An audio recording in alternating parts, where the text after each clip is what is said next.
ಮಹಾಭಾರತದ ರಹಸ್ಯಗಳು. ಈ ಕಾರ್ಯಕ್ರಮದ ಪ್ರಾಯೋಜಕರು ಸಪ್ತಮ್ ತೈಲ, ಶುದ್ಧತೆಗೆ ಆದ್ಯತೆ.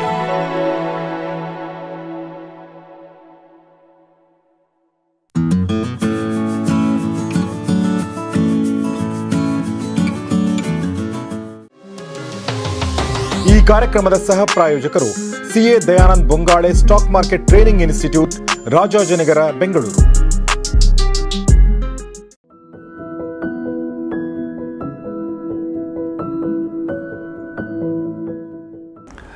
ಸ್ನೇಹಿತರೆ ನಮಸ್ಕಾರ. ಗೌರಿ ಶಕ್ಕಿ ಸ್ಟುಡಿಯೋದ ವಿಶೇಷ ಕಾರ್ಯಕ್ರಮ ಮಹಾಭಾರತ ರಹಸ್ಯಗಳು, ದ ಸೀಕ್ರೆಟ್ಸ್ ಆಫ್ ಮಹಾಭಾರತ. ನಿಮಗೆಲ್ಲ ಆತ್ಮೀಯ ಸ್ವಾಗತ. ನಾನು ಗೌರಿ ಶಕ್ಕಿ.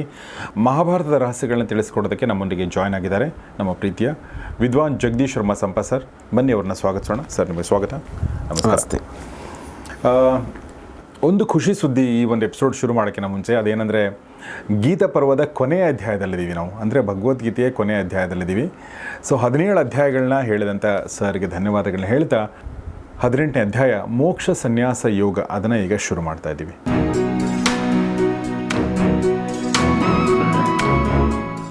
ಮೋಕ್ಷವೂ ಇದೆ, ಸನ್ಯಾಸವೂ ಇದೆ, ಮತ್ತು ಅದನ್ನು ಕೇಳುವಂಥ ಯೋಗ ಕೂಡ ನಮಗೆಲ್ಲ ಇದೆ. ಚೆನ್ನಾಗಿದೆ. ಸೊ ಜೊತೆಗಿದು ಕೊನೆಯ ಅಧ್ಯಾಯ ಆಗಿರೋದ್ರಿಂದ ಬಹುಶಃ ಸಾರಾಂಶವೆಲ್ಲವೂ ಇದರಲ್ಲಿ ಬರುತ್ತಾ ಏನೋ ಗೊತ್ತಿಲ್ಲ ನನಗೆ ಸರ್. ಒಂದಿಷ್ಟು ಸಾರಾಂಶಗಳು ಬರುತ್ತೆ, ಸ್ವಲ್ಪ ಬೇರೆ ತರಹದ ಅಂಶಗಳು ಇವೆ. ಒಂದು ತರಹದಲ್ಲಿ ಒಟ್ಟು ಹೇಳಿದ್ದರ ಅಂತಿಮ ವಿಷಯವನ್ನು ಕೃಷ್ಣ ನಿರೂಪಿಸುವಂತೆ ಈ ಅಧ್ಯಾಯ ಇದೆ. ತುಂಬ ವಿಸ್ತಾರವಾದ ಅಧ್ಯಾಯ ಇದು, ಮೋಕ್ಷ ಸನ್ಯಾಸ ಯೋಗ ಅನ್ನೋದು. ಈ ಅಧ್ಯಾಯ ಆರಂಭ ಆಗೋದು ಅರ್ಜುನನ ಪ್ರಶ್ನೆಯಿಂದ. ಅರ್ಜುನ ಇತ್ತೀಚೆಗೆ ಸ್ವಲ್ಪ ಕಡಿಮೆ ಮಾತಾಡಿದ, ತುಂಬ ಕಡಿಮೆ ಮಾತಾಡಿರೋದು. ಕೃಷ್ಣನಿಗೆ ಏನು ಹೇಳಬೇಕು ಅದನ್ನೆಲ್ಲ ಹೇಳ್ಕೊಂಡು ಹೋಗ್ತಾ ಇದ್ದಾನೆ ಅನ್ನೋ ಥರ ಇತ್ತು. ಇತ್ತೀಚೆಗೆ ತುಂಬ ಕಡಿಮೆ ಮಾತು, ಅರ್ಜುನನ ಪ್ರಶ್ನೆ ಬಂದಿದ್ದು ತುಂಬ ಕಡಿಮೆ. ಹಾಗಾಗಿ ಇಲ್ಲಿ ಪ್ರಶ್ನೆ ಕೇಳ್ತಾನೆ ಅವನು. ಸನ್ಯಾಸಸ್ಯ ಮಹಾಬಾಹೋ ತತ್ವಮಿಚ್ಛಾಂಬಿ ವೇದಿತು ತ್ಯಾಗಸ್ಯ ಚ ಹೃಷಿಕೇಶ ಪೃಥಕ್ ಕೇಶಿನಿ ಶೂದನ ಅಂತ ಒಂದು ಪ್ರಶ್ನೆ ಕೇಳ್ತಾನೆ ಅವನು.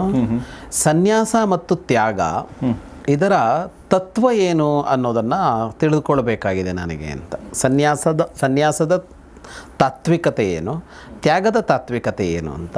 ಅಂದರೆ ತತ್ವ ಅಂದರೆ ಅದರ ಆಂತರ್ಯ ಅಂತ ಅರ್ಥ, ಅದರ ಒಳ ಅರ್ಥ, ಅದರ ಸಮಗ್ರವಾದ ಅರ್ಥ, ನಿಜವಾದ ಅದರ ಅರ್ಥ ಏನು ಅದು ಅಂತ ಅರ್ಥ ತತ್ವ ಅನ್ನೋದಕ್ಕೆ. ಅದು ಏನು ಅಂತ ಅಂದರೆ ಸನ್ಯಾಸ ಮತ್ತು ತ್ಯಾಗದ್ದು ಅಂತ. ಈ ಪ್ರಶ್ನೆ ಬಂದಿರೋದು ಇಲ್ಲಿ ಏನು ಅಂತ ಅಂದರೆ, ಇದು ಬಹಳ ಮೇಲ್ಮಟ್ಟದ ಪ್ರಶ್ನೆ. ಮೇಲ್ಮಟ್ಟದ ಅಂದರೆ ಮೇಲೆ ತೇಲುವ ಅಂತಲ್ಲ, ಬಹಳ ಗಂಭೀರವಾದ ಪ್ರಶ್ನೆ. ಏನಂದರೆ ಇಷ್ಟೂ ಪಾಠಗಳಲ್ಲಿ, ಕೃಷ್ಣ ಮಾಡಿಕೊಂಡು ಬಂದಂಥ ಪಾಠಗಳಲ್ಲಿ ಕರ್ಮಕ್ಕೆ ಸಂಬಂಧಪಟ್ಟಂತೆ ಬಂದಾಗ ಮೊದಲು ಕರ್ಮ ಜ್ಞಾನ ಅನ್ನುವ ವಿಮರ್ಶೆ ಮಾಡ್ಕೊಂಬಂತು. ಜ್ಞಾನವ ಕರ್ಮವ, ಯಾವುದು ದಾರಿ ಮೋಕ್ಷಕ್ಕೆ ಅಂತೆಲ್ಲ ಶುರುವಾದದ್ದು. ಅದು ಸಾಕಷ್ಟು ಅದರಲ್ಲಿ ಆಚೆ ಈಚೆ ಎಲ್ಲ ಇತ್ತು. ಅದಾದ ಮೇಲೆ ಕರ್ಮವೇ ಅಂತ ಹೇಳಿಕೊಂಡು ಕೃಷ್ಣ ಹೇಳ್ತಾ ಬಂದ. ಕೃಷ್ಣ ಹೇಳಿಕೊಂಡು ಬಂದ ಮೇಲೂ ಇತ್ತೀಚಿನ ಅಧ್ಯಾಯಗಳಲ್ಲಿ, ಹಿಂದಿನ ಅಧ್ಯಾಯಗಳಲ್ಲೆಲ್ಲ ಎಲ್ಲವನ್ನೂ ಸಾತ್ವಿಕ, ರಾಜಸ, ತಾಮಸ ಅಂತ ಹೇಳ್ತಾ ಅವೆಲ್ಲವೂ ಕರ್ಮಕ್ಕೆ ಸಂಬಂಧಪಟ್ಟಿದ್ದೇ ಆಗಿವೆ, ಬರೀ ಜ್ಞಾನಕ್ಕೆ ಸಂಬಂಧಪಟ್ಟಿದ್ದಲ್ಲ. ಇದನ್ನೆಲ್ಲ ಹೇಳಿದಾಗ ಕರ್ಮತ್ಯಾಗ, ಕರ್ಮ ಸನ್ಯಾಸ ಅನ್ನುವ ಶಬ್ದಗಳನ್ನೆಲ್ಲ ಹಿಂದೆ ಹೇಳ್ಕೊಂಬಂದಾಗಿತ್ತು. ಸನ್ಯಾಸ ಅಂತ ಅಂದರೆ ಕರ್ಮ ಸನ್ಯಾಸ ಅಂತ, ಕರ್ಮವನ್ನು ಬಿಡೋದು ಅನ್ನೋದು. ಇನ್ನೊಂದು ತ್ಯಾಗ, ಕರ್ಮತ್ಯಾಗ ಅನ್ನೋದ್ರ ಬಗ್ಗೆನೂ ಹಿಂದೆ ಬಂದಿತ್ತಲ್ಲ. ಅದರ ತಾತ್ವಿಕತೆಯ ವಿಷಯ ಬೇಕು ಅಂತ ಅರ್ಜುನ ಕೇಳ್ತಾ ಇದ್ದಾನೆ. ಯಾಕೆ ಇದನ್ನು ನಾನು ಬಹಳ ಮಹತ್ವದ ಪ್ರಶ್ನೆ ಅಂತ ಹೇಳಿದೆ ಅಂತ ಅಂದರೆ, ಇಡೀ ಭಗವದ್ಗೀತೆಯ ಚರ್ಚೆ ಆರಂಭ ಆಗೋದೇ ಇಲ್ಲಿ ಅಂತ. ಯುದ್ಧಕ್ಕೆ ಸನ್ನದ್ಧನಾಗಿ ನಿಂತಿದ್ದ ಅರ್ಜುನ ತಾನು ಯುದ್ಧ ಮಾಡೋದಿಲ್ಲ ಅಂತಂದಾಗ ಯುದ್ಧ ಮಾಡುವುದು ಕರ್ತವ್ಯ ಅಂತ ಹೇಳೋದಕ್ಕೆ ಕೃಷ್ಣ ಹೊರಟಿದ್ದು. ಅಂದರೆ ಕೃಷ್ಣನಿಗೆ ಅರ್ಜುನನಿಂದ ಯುದ್ಧ ಮಾಡಿಸಬೇಕಾಗಿದೆ ಅಂದರೆ ಅದು ಅರ್ಜುನನ ಕರ್ತವ್ಯ. ಇಲ್ಲದ್ರೆ ಕರ್ತವ್ಯ ಚ್ಯುತಿ ಉಂಟಾಗತ್ತೆ ಅಲ್ಲಿ ಅಂತ. ಆದರೆ ಅರ್ಜುನ ಕರ್ಮಕ್ಕಿಂತ ಜ್ಞಾನದ ಪರವಾಗಿ ನಿಂತುಕೊಂಡ ಸನ್ನಿವೇಶ ಅದು. ಅಂದರೆ ಅದು ಮೇಲ್ನೋಟಕ್ಕೆ ಅಂತ ನೋಡಿದಾಗ ಅವನಿಗೆ ತನ್ನವರೆಲ್ಲ ಇದ್ದರು ಅಂತ ನೋವಾಯಿತು ಅಂತ ಅನಿಸಿದ್ರು, ಅಲ್ಲಿ ಇರೋದು ಕರ್ಮ ತ್ಯಾಗವೇ, ಕರ್ಮವನ್ನು ಬಿಡುವ ವಿಷಯವೇ ಇದೆ ಅಲ್ಲಿ.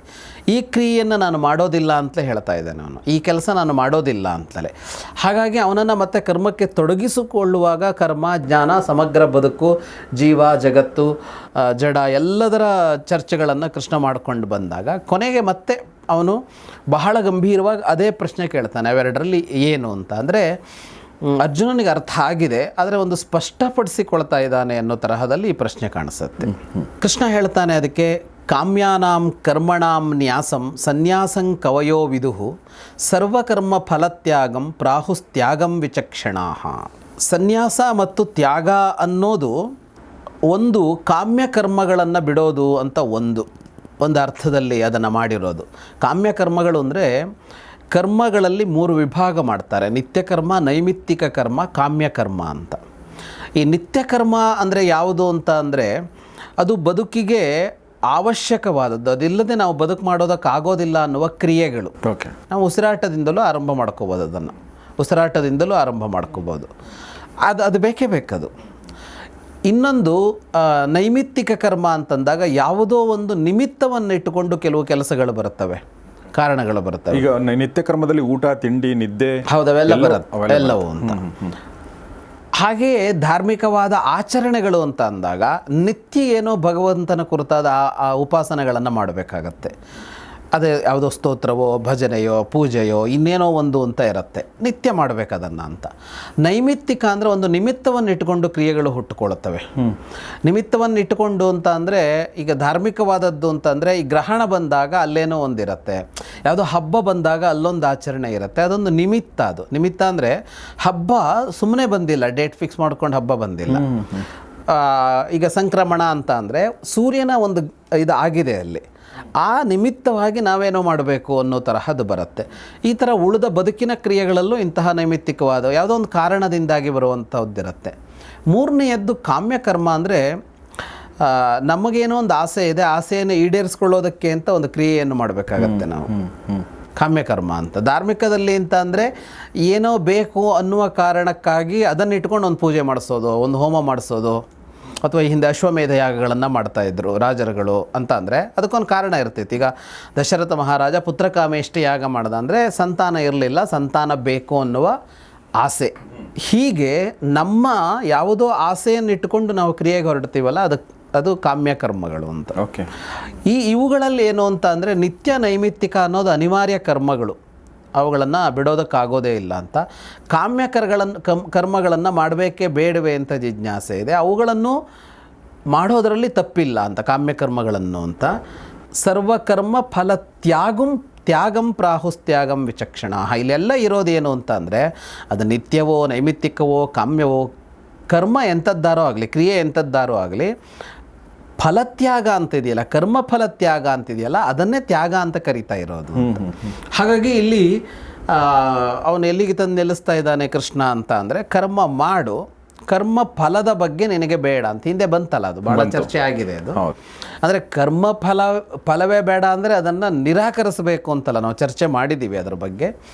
ನಿನಗೆ ಅದರ ನಿರೀಕ್ಷೆ ಬೇಡ, ಅದರ ಆಸೆ ಬೇಡ, ಬಂದರೆ ಬಂತು, ಬರೆದಿದ್ರೆ ಇಲ್ಲ ಅನ್ನೋ ಥರ. ಆದರೆ ನೀನು ಕರ್ಮವನ್ನು ಮಾತ್ರ ಹೇಗೆ ಮಾಡಬೇಕೋ ಹಾಗೆ ಮಾಡಬೇಕು ಅಂತ. ತ್ಯಾಜ್ಯಂ ದೋಷವದಿತ್ಯೇಕೆ ಕರ್ಮಪ್ರಾಹುರ್ ಮನೀಷಿಣಃ ಯಜ್ಞದಾನ ತಪಃಕರ್ಮ ನ ತ್ಯಾಜ್ಯಮಿತಿ ಚಾಪರೇ. ಇಲ್ಲಿ 2 ಅಭಿಪ್ರಾಯ ಇದೆ ಅಂತ ಕೃಷ್ಣ ಹೇಳ್ತಾನೆ. ಒಂದು ಗುಂಪಿನವರು ಏನು ಹೇಳ್ತಾರೆ ಅಂತ ಅಂದರೆ, ಕರ್ಮದಲ್ಲಿ ದೋಷ ಇದೆ, ನಾವು ಕ್ರಿಯೆಯನ್ನು ಮಾಡಿದಾಗ ಅದರಲ್ಲಿ ದೋಷ ಹುಟ್ಟತ್ತೆ, ತೊಡಕಾಗತ್ತೆ ಅದರಲ್ಲಿ. ಏನಂದರೆ ಅದು ಬದುಕಿಗೆ ಅಂಟಿಸತ್ತೆ ಅಂತ. ಅಂದರೆ ಈಗ ಬಿಡಿಸಿಕೊಳ್ಬೇಕಲ್ವ, ಮೋಕ್ಷಕ್ಕೆ ಹೋಗಬೇಕಲ್ಲ, ಹಾಗಾಗದೆ ಕರ್ಮ ಅನ್ನೋದು ನಮ್ಮನ್ನು ಅಂಟಿಸತ್ತೆ. ಅದು ಪಾಪವೋ ಪುಣ್ಯವೋ ಯಾವುದೇ ಕರ್ಮವಾದರೂ ಅದು ನಮ್ಮನ್ನು ಅಂಟಿಸತ್ತೆ. ಹಾಗಾಗಿ ಕರ್ಮ ದೋಷವತ್ತು, ಕರ್ಮದಲ್ಲಿ ದೋಷ ಇದೆ, ಹಾಗಾಗಿ ತ್ಯಾಜ್ಯಂ, ಅದನ್ನು ಬಿಡಬೇಕು ಅಂತ ಪ್ರಾಹುರ್ ಮನೀಷಿಣಃ, ಕೆಲವು ಮನೀಷಿಗಳು ಹೇಳ್ತಾರೆ ಅಂತ. ಮನೀಷಿಗಳು ಅಂದರೆ ಮೇಧಾವಿಗಳು, ತತ್ವಜ್ಞರು ಅಂತ ಅರ್ಥ, ಅಂಥವರು ಹೇಳ್ತಾರೆ. ಇನ್ನು ಕೆಲವರು ಯಜ್ಞದಾನ ತಪಃಕರ್ಮ ನತ್ಯಾಜ್ಯಮಿತಿ ಚಾಪರೆ, ಯಜ್ಞ, ದಾನ ಮತ್ತು ತಪಸ್ಸು ಈ 3 ಬಿಡುವಂತಿಲ್ಲ ಅಂತ ಇನ್ನು ಕೆಲವರು ಹೇಳ್ತಾರೆ ಅಂತ. ಓಕೆ, ಯಜ್ಞದಾನ ತಪಸ್ಸು ಅನ್ನೋದನ್ನು ವಿಸ್ತಾರವಾಗಿ ನೋಡಿದ್ವಿ.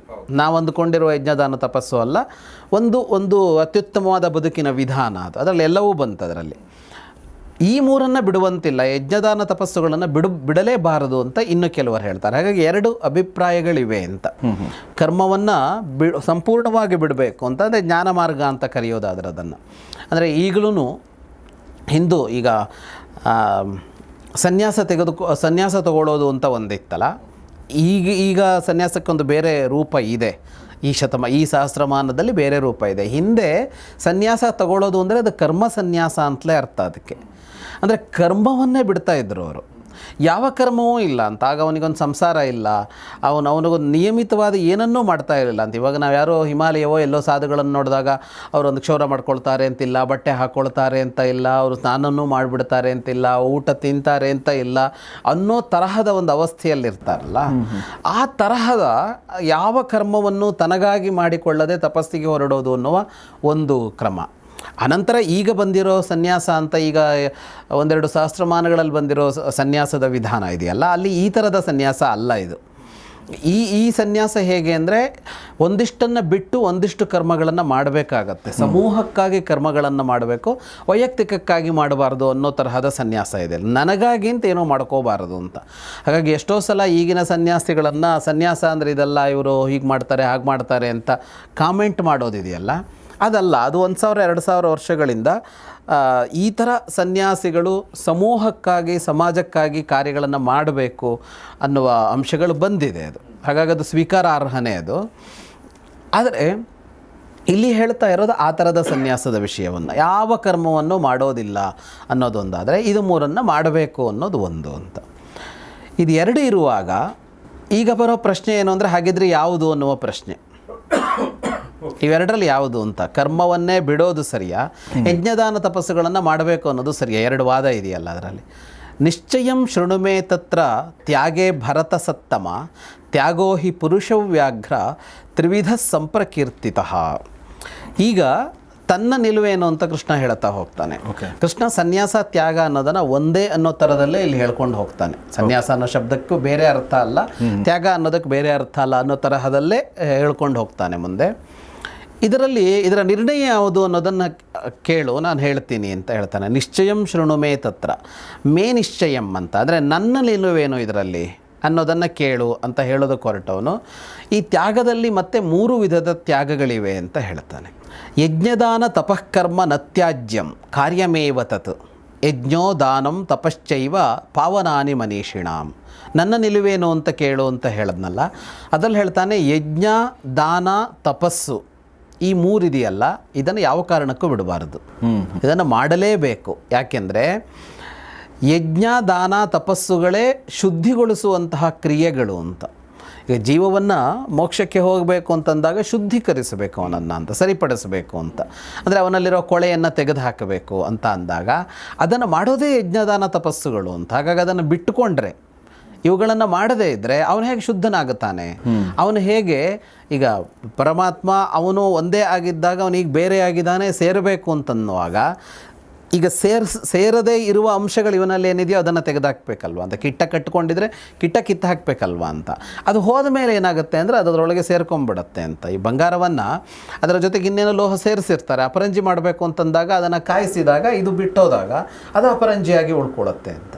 ಹಾಗೆ ಪಾವನಾನಿ ಅಂತ, ಪಾವನಗೊಳಿಸೋದೇ ಯಜ್ಞದಾನ ತಪಸ್ಸುಗಳು ಅಂತ. ಈ ಅಂಶ ಗಮನಿಸಬೇಕು. ಯಜ್ಞದಾನ ತಪಸ್ಸು ಅಂತಂದಾಗ ನೀವು ಪದೇ ಪದೇ ಹೇಳಿದ್ರಿ, ನಾವು ಅಂದ್ಕೊಂಡಿದ್ದಲ್ಲದ ಬೇರೆ ಹೇಳಿದಾನೆ ಕೃಷ್ಣ ಅಂತ. ಈ ಯಜ್ಞದಾನ ತಪಸ್ಸು ಅಂತ ಯಾವ ಬದುಕಿನ ವಿಧಾನ ಹೇಳ್ತಾನೋ ಅದೇ ಪವಿತ್ರಗೊಳಿಸುವ ಕ್ರಿಯೆಗಳು ಜೀವವನ್ನು.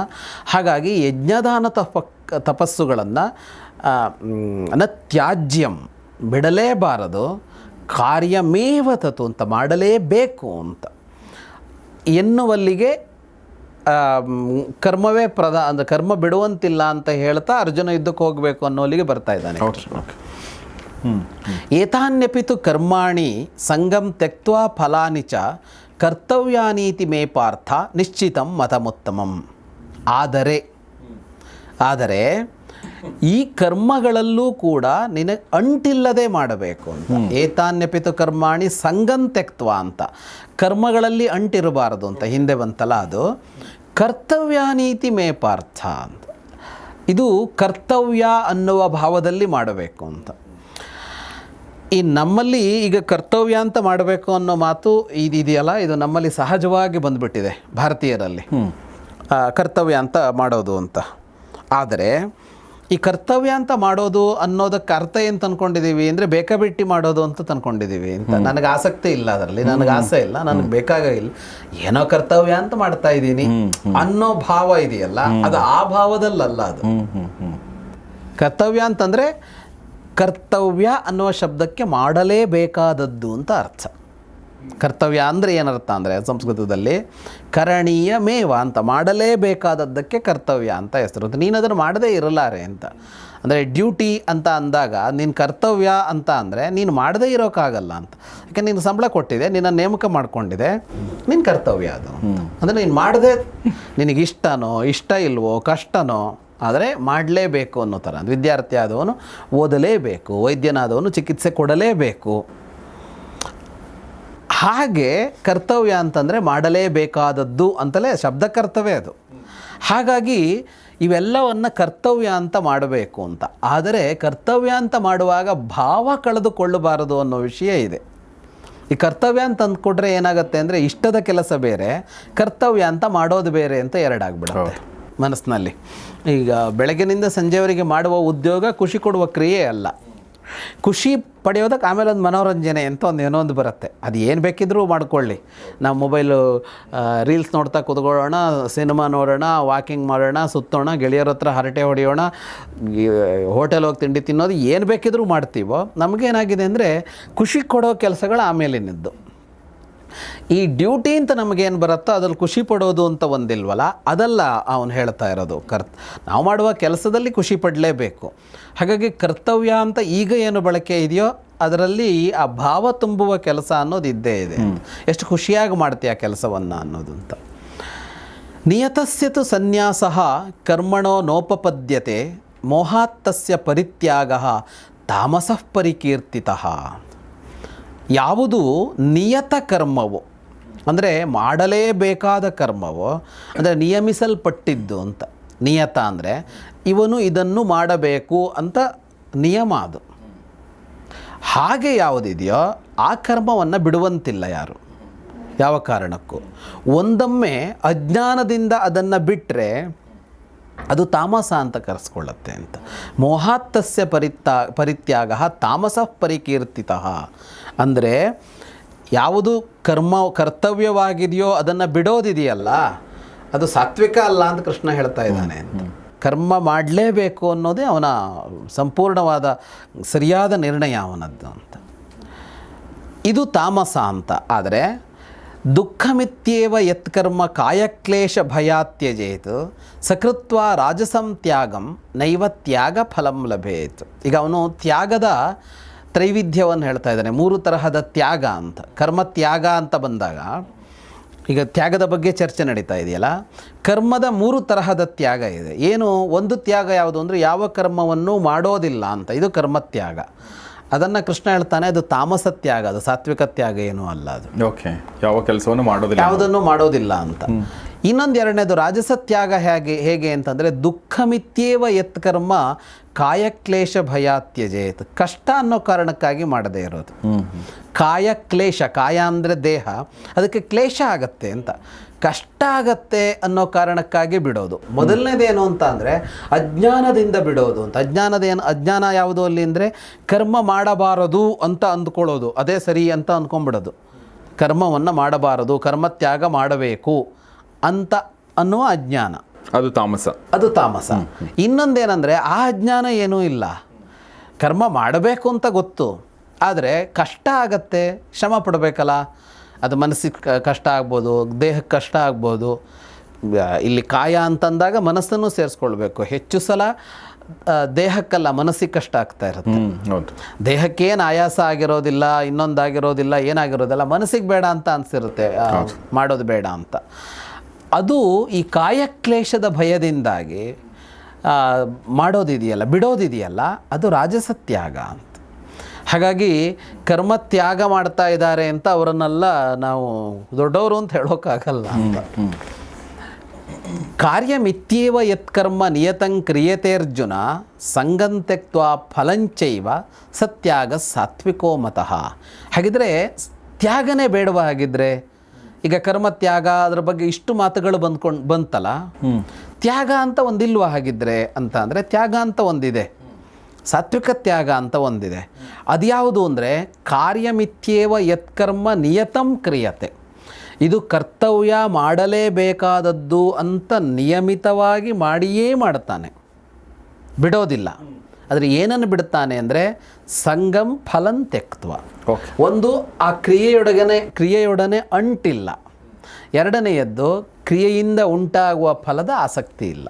ಓಕೆ. ಇದು ಅಂದರೆ ಇದರಲ್ಲಿ ಭಾಳ ಇದು ಭಾಳ ಅರ್ಥ ಮಾಡ್ಕೊಳ್ಳೋದು ಕಷ್ಟ ಅನ್ಸುತ್ತೆ. ಇನ್ ದ ಸೆನ್ಸ್ ನೀವು ಭಾವ ತುಂಬಿ ಮಾಡಬೇಕು. ಡ್ಯೂಟಿ ಅಂತ ನೀವು ಹೇಳಿದ್ರಲ್ಲ, ಡ್ಯೂಟಿ ಇದು ಮಾಡೋಣ, ಇದು ಹೆಂಗೋ ಅಂತ ಫಲ ಬರುತ್ತೋ ಬರಲ್ವ, ಫಲ ಬರುತ್ತೋ ಬರಲ್ಲ ಅನ್ನೋದಲ್ಲ. ಅಲ್ಲಿ ಮನಸ್ಸಿಟ್ಟು ಮಾಡಬೇಕು, ಬಟ್ ಅಂಟಿರಬಾರ್ದು ಮತ್ತು ಫಲದ ನಿರೀಕ್ಷೆ ಕೂಡ ಇರಬಾರ್ದು. ಅಂದರೆ ತುಂಬ ಅಂದರೆ ನೀವು ಹೇಳಿದಕ್ಕೆ ವಿಸ್ತಾರ ಮಾಡ್ತೇನೆ. ಒಬ್ಬ ರೈತ ಬೀಜ ಬಿತ್ತುತ್ತಾನೆ ಅಂತಂದಾಗ, ಬೀಜ ಬಿತ್ತಿದ್ದೀನಿ, ಬೆಳೆದ್ರೆ ಏನು, ಬೆಳೆ ಬಂದರೂ ಬಂತು, ಬರೆದಿದ್ರಿಲ್ಲ ಅನ್ನೋದು ಕರ್ತವ್ಯ ಅಂತ ನಾವು ಭಾವಿಸ್ತೀವಲ್ಲ, ಆ ಥರದ್ದಾಗಲ್ಲ. ಬರೀ ಕರ್ತವ್ಯ ಅಂತ ಮಾಡಕ್ಕೆ ಹೋದಾಗ. ಆದರೆ ರೈತನಿಗೆ ಹೇಗಿರುತ್ತೆ ಅಂದರೆ, ತಾನು ಬೀಜ ಬಿತ್ತಬೇಕು, ಅದು ಬೆಳೆ ಬರಬೇಕು, ಇಷ್ಟು ಫಲ ಬರಬೇಕು, ಇಷ್ಟು ಪ್ರಮಾಣದಲ್ಲಿ ತನಗದರಿಂದ ಇದು ಸಿಗಬೇಕು ಅನ್ನೋ ನಿರೀಕ್ಷೆ ಇದ್ದಾಗ ಅವನ ಕರ್ತವ್ಯ ಇದೆಯಲ್ಲ, ಅದು ಬಹಳ ಪರಿಷ್ಕೃತವಾದ ಕೆಲಸ ಆಗುತ್ತೆ. ಅದು ಅಂದರೆ ಅವನು ಎಲ್ಲೂ ನೆಗ್ಲೆಕ್ಟ್ ಮಾಡಲ್ಲ, ಫಲ ಬರುವವರೆಗೂ ಅದ್ರ ಜೊತೆಗೆ ಹೋಗ್ತಾನೆ. ಹೌದು, ಆ ಪ್ರಯತ್ನ ಪಡ್ತಾನೆ. ಹಾಗಲ್ಲದೆ ನಾನು ಬೀಜ ಬಿತ್ತಿದ್ದೀನಿ, ಬರೋದು ಬಿಡೋದು ನಿನ್ನಣೆ ಬರಹ ಅನ್ನೋ ಥರದ್ದು ಆಗಿಬಿಡತ್ತೆ ಅಂತ. Government job attitude. ಬೇಜಾರು ಮಾಡ್ಕೊಬೇಡಿ ಗೌರ್ಮೆಂಟ್ ಜಾಬ್ನವರು. ಬಟ್ ಇಷ್ಟೇ ಸರ್ ಅಂತಾರೆ ಅವರು. ನಮ್ಗೆ ಗೊತ್ತಿಲ್ಲ ಸರ್ ಅಂತಾರೆ. ಏನಾದರೂ ಕೇಳಿದರೆ ಅದು ಗೊತ್ತಿಲ್ಲ ನಮಗೆ, ಇಷ್ಟೇ ನಮ್ಗೆ ಗೊತ್ತಿರೋದು ಅಂತ. ಹೌದೌದು. ಒಂದು ಸ್ಟೆಪ್ ಮುಂದೆ ಬಂದು ಅವ್ರು ಏನು ಹೆಲ್ಪ್ ಮಾಡೋಕ್ಕಾಗಲ್ಲ. ಹೌದು, ಅದನ್ನು ಏನೋ ಮಾಡೋಕ್ಕಾಗಲಿ. ದೇ ಡೋಂಟ್ ಯೂಶ್ವಲಿ, ಎಲ್ಲರೂ ಅಲ್ಲ, ಬಟ್ ಭಾಳಷ್ಟು ಜನ. ಹೌದು. ಹಾಗಾಗಬಾರದು. ಹಾಗಾದರೆ ಈಗ ಅಂಟಿಲ್ಲದ ಕರ್ಮ ಅಂತ ಅಂದರೆ ಹಾಗೆ ಆಗಿಬಿಡತ್ತೆ. ಅದ್ರ ಬಗ್ಗೆ ನನಗೆ ಅದಕ್ಕೆ ಯಾವ ಸಂಬಂಧನೂ ಇಲ್ಲ ಅಂತ. ಅಂಟಿಲ್ಲ ಅಂದ್ರೆ ಅದೇ ಅರ್ಥ ಅಲ್ವಾ? ಇಲ್ಲ, ಅಂಟು ಅಂತ ಹೇಳ್ತಾ ಇರೋದೇನು, ಅದ್ರ ಜೊತೆ ನಿಂಗೆ ಸಂಬಂಧ ಇದೆಯಾ ಇಲ್ವಾ ಅಂತ. ನನಗೇನು ಸಂಬಂಧ ಇಲ್ಲಪ್ಪ, ಸ್ವಿಚ್ ಹಾಕಬೇಕು ಅಂತ ಹೇಳಿದ್ದಾರೆ, ಸ್ವಿಚ್ ಹಾಕಿದ್ದೀನಿ, ಲೈಟ್ ಬರುತ್ತೋ ಬರಲ್ವೋ.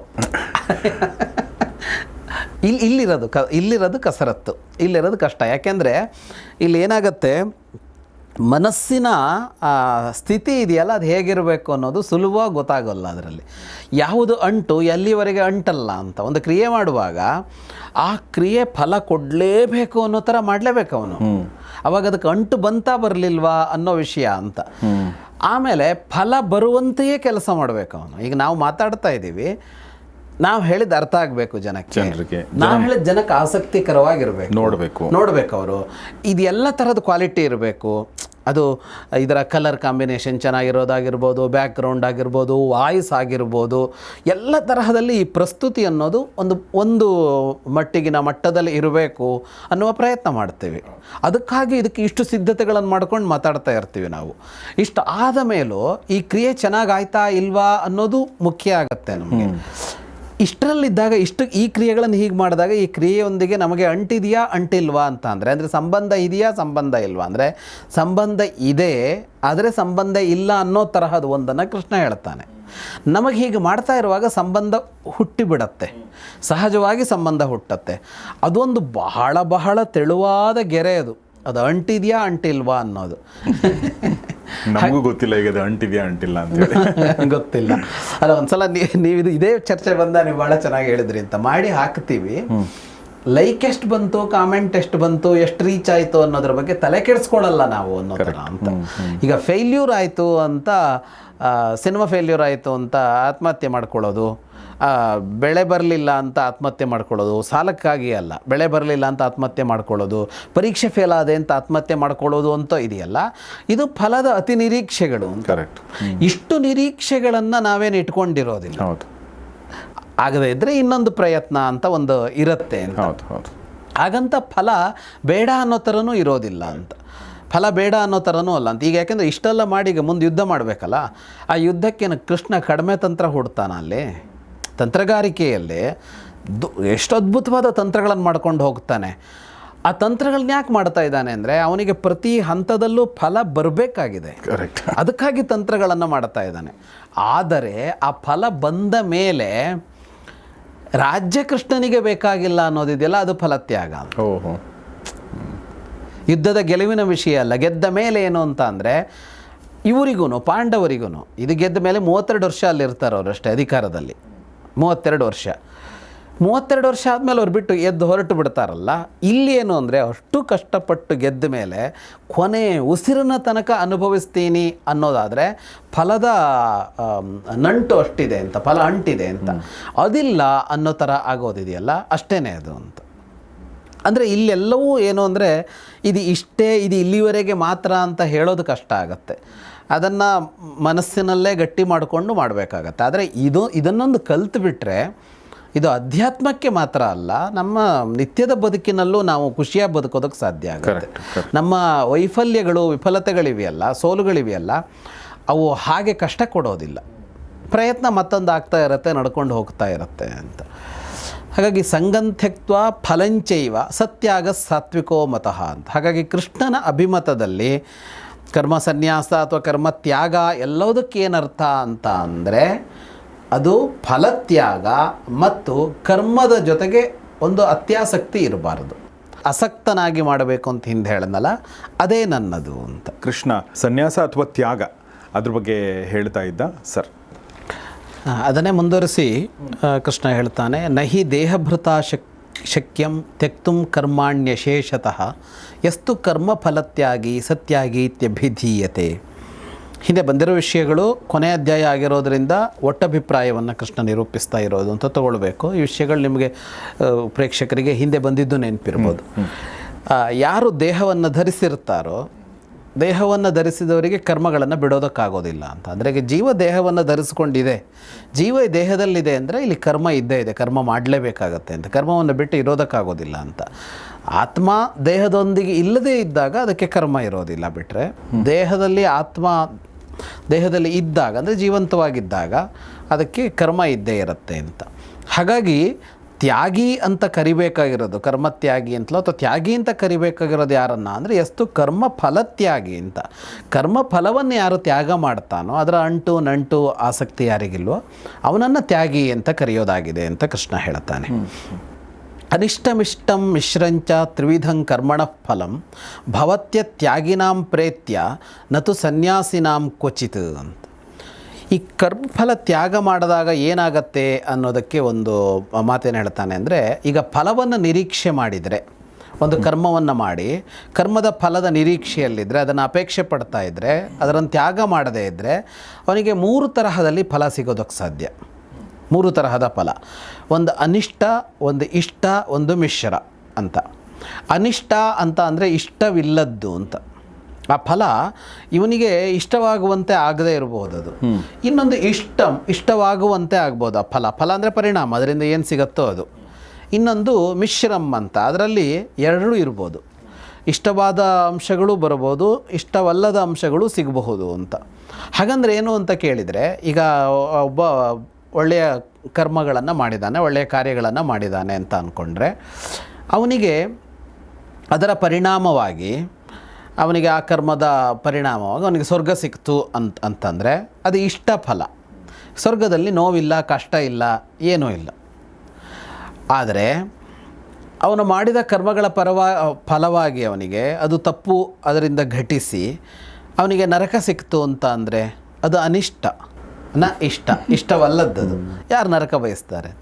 ಇನ್ನೊಂದು ಮಿಶ್ರ ಯಾವುದು ಅಂದರೆ ಅದರ ನಂತರ ಮತ್ತೆ ಮನುಷ್ಯನಾಗಿ ಹೀಗೆ ಹುಟ್ಟು ಬರುತ್ತೀವಲ್ಲ, ಇಲ್ಲಿ ಮಿಶ್ರ ಫಲ ಇದೆ ಅಂತ. ಈ ಮಿಶ್ರ ಫಲ ಅಂದರೆ ನಮ್ಮ ಬದುಕಿನಲ್ಲಿ ಒಳಿತು ಕೆಡುಕು ಎರಡೂ ಸೇರಿಕೊಂಡಿದೆ. ಅಂದರೆ ಸುಖ ದುಃಖ, ಒಳಿತು ಕೆಡುಕು ಅನ್ನೋದಕ್ಕಿಂತ ಬದುಕಿನಲ್ಲಿ ಸುಖ ದುಃಖ ಎರಡೂ ಇದೆ. ಸುಖ ಇಷ್ಟ, ದುಃಖ ಇಷ್ಟವಲ್ಲದ್ದು. ದುಃಖ ಅಂದರೆ ಕಷ್ಟ ಬರುತ್ತಲ್ಲ ಯಾವುದೇ ಆದರೂ, ಅದು ದುಃಖ ಅಂದರೆ ಅಳೋದು ಅಂತ ಮಾತ್ರ ಅಲ್ಲ.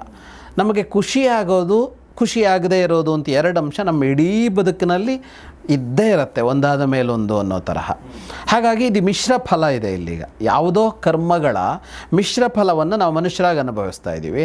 ಅದೇ ಉನ್ನತ ಲೋಕಗಳಿಗೆ ಹೋದವನು ಇಷ್ಟ ಫಲವನ್ನು ಮಾತ್ರ ಅನುಭವಿಸ್ತಾ ಇರ್ತಾನೆ. ನರಕಕ್ಕೆ ಹೋದವನು ಬರೀ ಅನಿಷ್ಟ ಫಲವನ್ನು ಅನುಭವಿಸ್ತಾ ಇರ್ತಾನೆ. ಇದು ಕರ್ಮದ ಫಲ. ಆದರೆ ಒಬ್ಬ ಕರ್ಮವನ್ನು ಮಾಡಿದವರೆಲ್ಲರಿಗೂ ಈ ಫಲ ಇದೆಯಾ ಅಂತ ಅಂದರೆ ಕೃಷ್ಣ ಹೇಳ್ತಾನೆ ಇಲ್ಲ.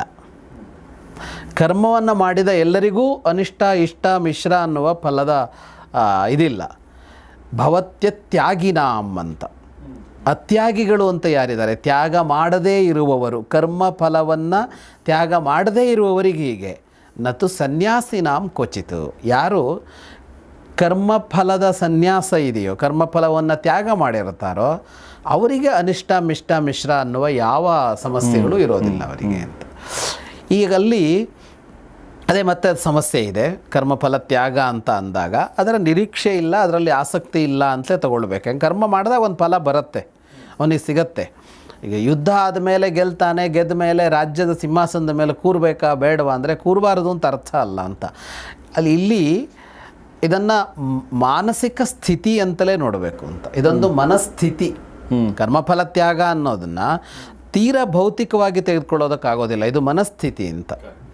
ಈಗ ಇದೇ ತಗೊಂಡ್ರೆ ಕುರುಕ್ಷೇತ್ರ ಯುದ್ಧ ಮುಗಿದ ಮೇಲೆ ಪಾಂಡವರು ರಾಜರಾಗಿದ್ದರು, ಅವರಿಗೆ ಯಾವ ಕ್ಷಣದಲ್ಲಿ ಬೇಕಾದ್ರೂ ಬಿಟ್ಟು ಹೋಗೋದಕ್ಕೆ ಸಾಧ್ಯ ಆಗತ್ತೆ ಅಂತ ಅಂದರೆ ಆಯಿತು ಅಂತ ಅಂದರೆ ಮನಸ್ಥಿತಿ ಅಲ್ವಾ ಅದು ಅಂತ. ಅವರು ಇದರ ಪರಿಣಾಮವಾಗಿ ಸಿಕ್ಕ ರಾಜ್ಯದ ಅರಮನೆಗೆ ಹೋಗಲೇ ಇಲ್ವಾ, ಸಿಂಹಾಸನದ ಮೇಲೆ ಕೂರಲೇ ಇಲ್ವಾ, ಅಧಿಕಾರ ಬಳಸಲೇ ಇಲ್ವಾ ಅಂದರೆ ಹಾಗಲ್ಲ ಅಂತ. ಹಾಗಾಗಿ ಇದು ಮನಸ್ಥಿತಿಯ ಕುರಿತೇ ಹೇಳ್ತಾ ಇರೋದು. ಮನಸ್ಥಿತಿ ಹಾಗಿರಬೇಕು ಅಂತ. ಸಮಸ್ಯೆ ಇರೋದಲ್ಲೇನೆ ಕರ್ಮಫಲವನ್ನು ಭೌತಿಕವಾಗಿ ಬಿಡೋದು ಅಂತ ಆಗಿದ್ರೆ ತಿಂಗಳ ಕೆಲಸ ಮಾಡ್ತೇನೆ, ಸಂಬಳ ತಗೊಳ್ಳಲ್ಲ, ನಾನು ಕರ್ಮಫಲ ತ್ಯಾಗ ಮಾಡಿದ್ದೇನೆ ಅಂತ ಮುಗಿದೋಗ್ತಾ ಇತ್ತು. ಅದನ್ನು ಹೇಳ್ತಾ ಇಲ್ಲ, ಮನಸ್ಥಿತಿಯ ಬಗ್ಗೆ ಹೇಳ್ತಾ ಇರೋದ್ರಿಂದಲೇ ಇದೊಂದು ದೊಡ್ಡ ಸವಾಲಾಗಿ ನಿಂತ್ಕೊಳ್ಳುತ್ತೆ. ನೀನು ಸಂಬಳ ತಗೊಳ್ಳಿಲ್ವೋ ಅನ್ನೋದ್ರ ಮೇಲೆ ನಿಶ್ಚಯ ಆಗಿಲ್ಲ ಏನು ಅಂತ. ಸಂಬಳ ತಗೊಳ್ಳದೆ ಅವನು ನೊಂದ್ಕೊಂಡು ಕೂತಿದ್ರೆ ಅದು ಇನ್ನೂ ಕೆಟ್ಟ, ಅದ್ರ ಅಂಟಿದೆ ಅವನಿಗೆ ಅಂತ ಅರ್ಥ. ಆವಾಗ ನೀನು ತಗೊಂಡಿಲ್ಲೋ ಅನ್ನೋದು ಕೌಂಟೇ ಆಗಲಿಲ್ಲ. ಏನಾಯಿತು ಅಂದರೆ ನಿನಗೆ ಫಲದ ನಿರೀಕ್ಷೆ ಇದೆ, ಆ ಅಂಟಿದೆ, ಅದು ಅಂಟ್ಕೊಂಡಿದೆ ಅಂತ. ಅಂಟಿದೆ ಅಂದರೆ ಏನು, ಅದು ಅಂಟ್ಕೊಂಡಿದೆ ಅಂತ. ಈಗ ಹಲವು ತ್ಯಾಗಗಳೆಲ್ಲ ಅಂತಹ ತ್ಯಾಗಗಳಿರುತ್ತಲ್ಲ. ಈ ದಾನ ಅಂತ ಬಂದಾಗ ಎಷ್ಟೋ ಸಲ ಅಲ್ಲಿ ಹಿಂದೆ ಬಂತಲ್ಲ, ಸಾತ್ವಿಕ ದಾನ ಕೊಡುವಾಗ ಕೃಷ್ಣ ಏನು ಹೇಳ್ದ ಅಂದರೆ ಇದು ನೊಂದುಕೊಂಡು ಕೊಡೋದನ್ನು ರಾಜಸ ದಾನ ಅಂತ ಕರೆದ್ನಲ್ಲ. ಈಗ ಕೊಡುವಿಕೆ ಅಂತ ಅಂದಾಗ ರಾಜಸದಲ್ಲೂ ಸಾತ್ವಿಕದಲ್ಲೂ ಏನೂ ವ್ಯತ್ಯಾಸ ಇಲ್ಲ. ನನ್ನ ಹತ್ರ ಇತ್ತು 1,000 ರೂಪಾಯಿ, ನಾನು ಕೊಟ್ಟಿದ್ದೀನಿ. ನಾನು ನೊಂದ್ಕೊಳ್ಳದೆ ಕೊಟ್ಟರು 1,000 ರೂಪಾಯಿ ನನ್ನಿಂದ ಹೋಯಿತು ಅನ್ನೋದ್ರಲ್ಲಿ ವ್ಯತ್ಯಾಸ ಇದೆಯಾ? ಇಲ್ಲ, ಏನಿಲ್ಲ. ಆದರೆ ಸಾತ್ವಿಕಕ್ಕೆ ರಾಜಸಕ್ಕೆ ಏನು ವ್ಯತ್ಯಾಸ ಅಂತಂದರೆ, ನೀನು ಅಯ್ಯೋ ಇದೊಂದು ಕೊಡಬೇಕಲ್ಲ ಅಂದುಕೊಂಡು ಕೊಟ್ಟರೆ ರಾಜಸ ಆಯಿತು, ಅದಕ್ಕೆ ಫಲ ಇಲ್ಲ. ನೀನು ನೊಂದುಕೊಳ್ಳದೆ ಖುಷಿಯಿಂದ ಕೊಟ್ಟರೆ ಸಾತ್ವಿಕ ಆಯಿತು, ಅದಕ್ಕೆ ಫಲ ಇದೆ ಅಂತ ಅಂದರೆ ಈ ಕೊಡುವ ಕ್ರಿಯೆಯಲ್ಲ ಅಂತ ಆಯ್ತಲ್ವಾ ಅಂತ. ಕೊಡುವ ಕ್ರಿಯೆಯ ಹಿನ್ನೆಲೆಯ ಮನಸ್ಥಿತಿ ಏನು, ಮನೋಭಾವ ಏನು ಅನ್ನೋ ಅಲ್ಲಿ ನಿಲ್ತಲ್ಲ. ಹಾಗೆ ಇಲ್ಲಿ ಕರ್ಮ ತ್ಯಾಗ, ಕರ್ಮದ ಉಪಭೋಗ ಅಂತ ಅಂದಾಗ ಅದೇ ಅರ್ಥ ಅಂತ. ಕೃಷ್ಣ ಬದುಕಿದಂತೆ ಅಂತಲೇ ಹೇಳಬೇಕಾದನ್ನು. ಬಟ್ ನೀವು ಹೇಳಬೇಕಾದ್ರೆ ಹೇಳಿದ್ದು ನಂಗೆ ಸ್ವಲ್ಪ, ಕೊಡಬೇಕಾದ್ರೆ ನೀವು ನೊಂದ್ಕೊಂಡು ಕೊಟ್ಟರೆ ಅದಕ್ಕೆ ಫಲ ಇಲ್ಲ, ನೊಂದ್ಕೊಳ್ಳದೆ ಖುಷಿಯಿಂದ ಕೊಟ್ಟರೆ ಅಥವಾ ಅದಕ್ಕೆ ನಿರೀಕ್ಷೆ ಇಲ್ಲದೆ ಕೊಟ್ಟರೆ ಅದಕ್ಕೆ ಫಲ ಇದೆ ಅಂತ ಹೇಳಿದ್ರಿ. ಈ ಫಲ ಏನು? ಅಲ್ಲ, ಅದರಿಂದ ಏನಾಗುತ್ತೋ ಅದು ಸಿಗತ್ತೆ, ಆದರೆ ಇವನು ಅಂಟ ಹಾಗಿಲ್ಲ ಅದಕ್ಕೆ. ಓಕೆ, ಬಟ್ ಆ ಫಲ ಇಲ್ಲ ಅಂತ ಹೇಳಿ ಖುಷಿಯಿಂದ ಕೊಡೋದು ಬೇಡ. ಹೌದೌದು. ಫಲ ಬೇಕು ಅಂತ ನೀವು ಅದನ್ನು ಅಂದರೆ ನಿಷ್ಫಲವಾಗಿ ಅದರ ಫಲದ ಯೋಚನೆಯೇ ಇಲ್ಲದೆ ಮಾಡಬೇಕು ಅಂತಲೂ ಅರ್ಥ ಅಲ್ಲ ಅದಕ್ಕೆ ಹೇಳೋದು. ಅದೊಂದು ಬಹಳ ಕಷ್ಟದ, ವಿವರಿಸಲಾಗದ ಸಬ್ಜೆಕ್ಟ್ ಅದು ಅಂತ. ಈಗ ಫಲ ಸಿಕ್ತು, ಖುಷಿ ಪಡ್ತೀರಾ ಪಡಲ್ವಾ? ಖುಷಿ ಪಟ್ಟರೆ ಫಲದ ಜೊತೆಗೆ ಅಂಟಿದೆ ಅಂತ ಆಗಿಬಿಡುತ್ತೆ ಅಂದರೆ ಹಾಗೂ ಅಲ್ಲ ಅದರ ಅರ್ಥ ಅಂತ. ಏನೋ ಒಂದು ಕೆಲಸ ಮಾಡಿದಾಗ ಅದರಿಂದ ಏನೋ ಒಂದು ಸಿಕ್ಕಿದ್ರಿಂದ ಒಂದು ಖುಷಿ ಸಿಕ್ತಲ್ಲ, ಫೀಲ್ ಆಯ್ತಲ್ಲ, ಆಗ ಅದ್ರ ಜೊತೆಗೆ ಅಂಟಿದೆಯಾ ಅಂಟಿಲ್ವಾ ಅಂದರೆ ಇಲ್ಲ ಅಂತ.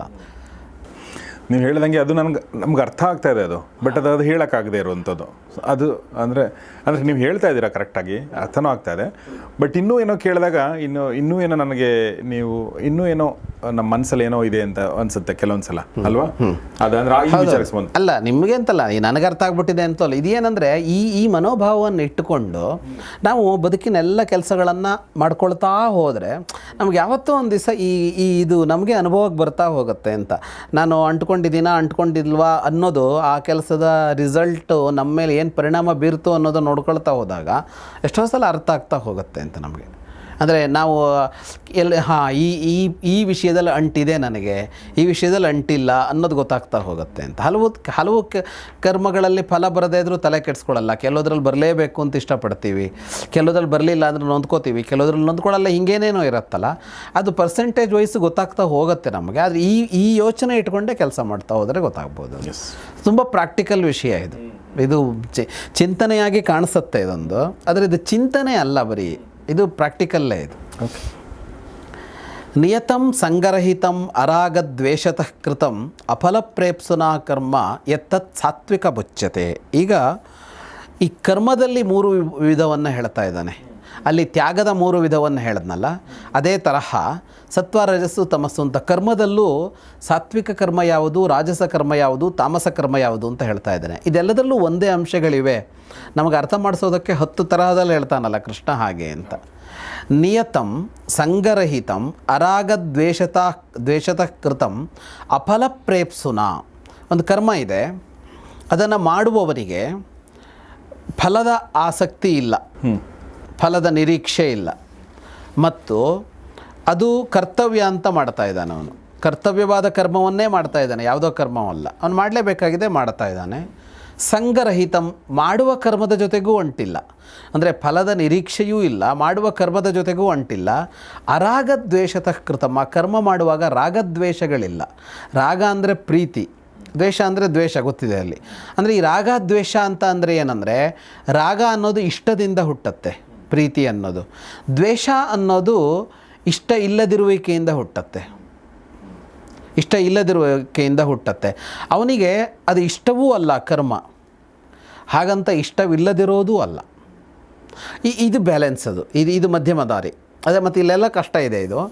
ಹಾಗಾಗಿ ಅವನು ಇಷ್ಟಪಟ್ಟು ಮಾಡ್ತಾ ಇಲ್ಲ, ಇಷ್ಟವಿಲ್ಲದೆಯೂ ಮಾಡ್ತಾ ಇಲ್ಲ ಅಂತ.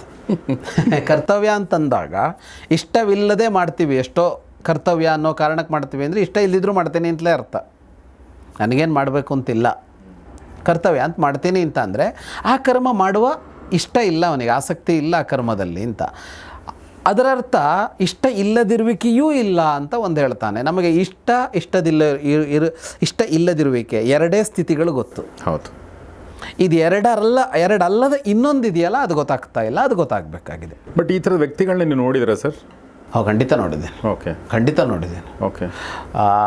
ಅಂದರೆ ಅವರು ಎಷ್ಟು ಅಂದರೆ ಅವರುಗಳನ್ನು ಎಷ್ಟು ಕ್ರಿಯಾಶೀಲರು, ಆ ಕೆಲಸನ ಎಷ್ಟು ಚೆನ್ನಾಗಿ ಮಾಡ್ತಾರೆ, ಎಷ್ಟು ಪರಿಶ್ರಮ ಪಟ್ಟು ಮಾಡ್ತಾಯಿದ್ರೆ, ಆದರೆ ಅವರಿಗೆ ಅದರ ಮೇಲೆ ಯಾವ ಅಂಟು ನಂಟು ಇಲ್ಲ. ಆ ಥರ ತುಂಬ ಜನ ನೋಡಿದ್ದೀನಿ ನಾನು. ಸಂಸ್ಥೆಗಳನ್ನು ಕಟ್ತಾರೆ, ಕೆಲಸಗಳನ್ನು ಮಾಡ್ತಾರೆ, ಆಮೇಲೆ ಏನೂ ಇಲ್ಲ ಅನ್ನೋ ಥರ ಅವರೆದ್ದು ಹೊರಟುಬಿಡ್ತಾರೆ, ಅವ್ರಿಗೇನು ಸಂಬಂಧ ಇಲ್ಲ ಅನ್ನೋ ಥರದಲ್ಲಿ ಕಾಣಿಸ್ತಾರೆ ಸರ್. ಈ ಭಗವದ್ಗೀತೆ ಅವರು ಓದಿರ್ತಾರೋ ಇಲ್ವೋ ಗೊತ್ತಿಲ್ಲ, ಅಂಥವ್ರು ಕಾಣಿಸ್ತಾರೆ. ಹೌದು ಹೌದು. ಇಲ್ಲ, ನಾನು ಅಂದರೆ ಪ್ರಾಕ್ಟಿಕಲ್ ಲೈಫಲ್ಲಿ ಕೂಡ, ನಮ್ಮ ಲೈಫಲ್ಲಿ ನಂಗೆ ಯಾರೋ ಒಬ್ಬ ಪೊಲೀಸ್ ಕಾನ್ಸ್ಟೇಬಲ್ ಕೂಡ ನಂಗೆ ಕೆಲವೊಂದು ಸಲ ಅದೇ ಥರ ಕರ್ಮ ಅನ್ನಿಸ್ತಾನೆ.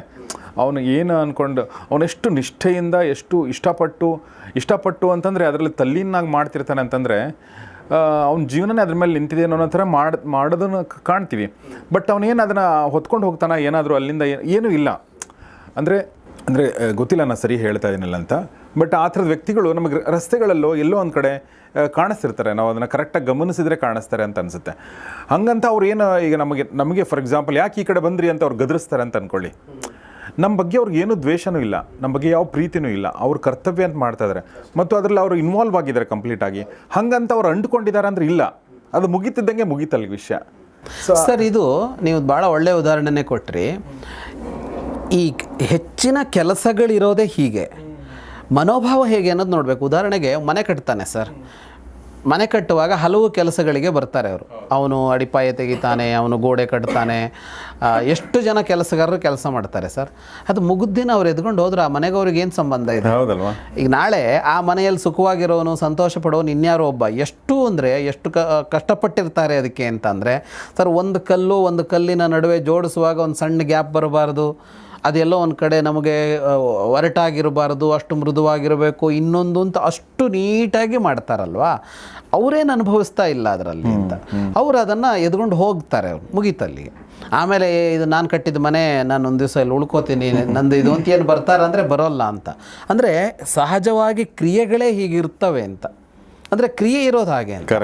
ಬಟ್ ಅವನೇನು ಅಂದರೆ ನಾನು ಸಂಬಳಕ್ಕಾಗಿ ಮಾಡ್ತಾ ಇದ್ದೀನಿ, ಸಂಬಳ ಬಂತು ಅಂತ ಅವನು ತೀರ್ಮಾನ ಮಾಡಿಕೊಂಡು ಆ ಸಂಬಳದಲ್ಲಿ ತಲೆ ಕೆಡಿಸ್ಕೊಂಡ್ರೆ ಬೇರೆ, ಅದು ಸಂಬಳ ತಗೋತಾನೆ ಅನ್ನೋದಿದೆ. ಆದರೆ ಈ ಮಾಡುವ ಕ್ರಿಯೆಯಲ್ಲಿ ಅವನಿಗೆ ಅದರ ಫಲ ಇದೆಯಲ್ಲ, ಅವನು ಮಾಡಿದ ಕ್ರಿಯೆಯ ಫಲ ಎರಡು. ಒಂದು ಮನೆ ನಿರ್ಮಾಣ ಆಯಿತು, ಇನ್ನೊಂದು ಅವನಿಗೆ ಕೂಲಿ ಸಿಕ್ತು ಅಂತ.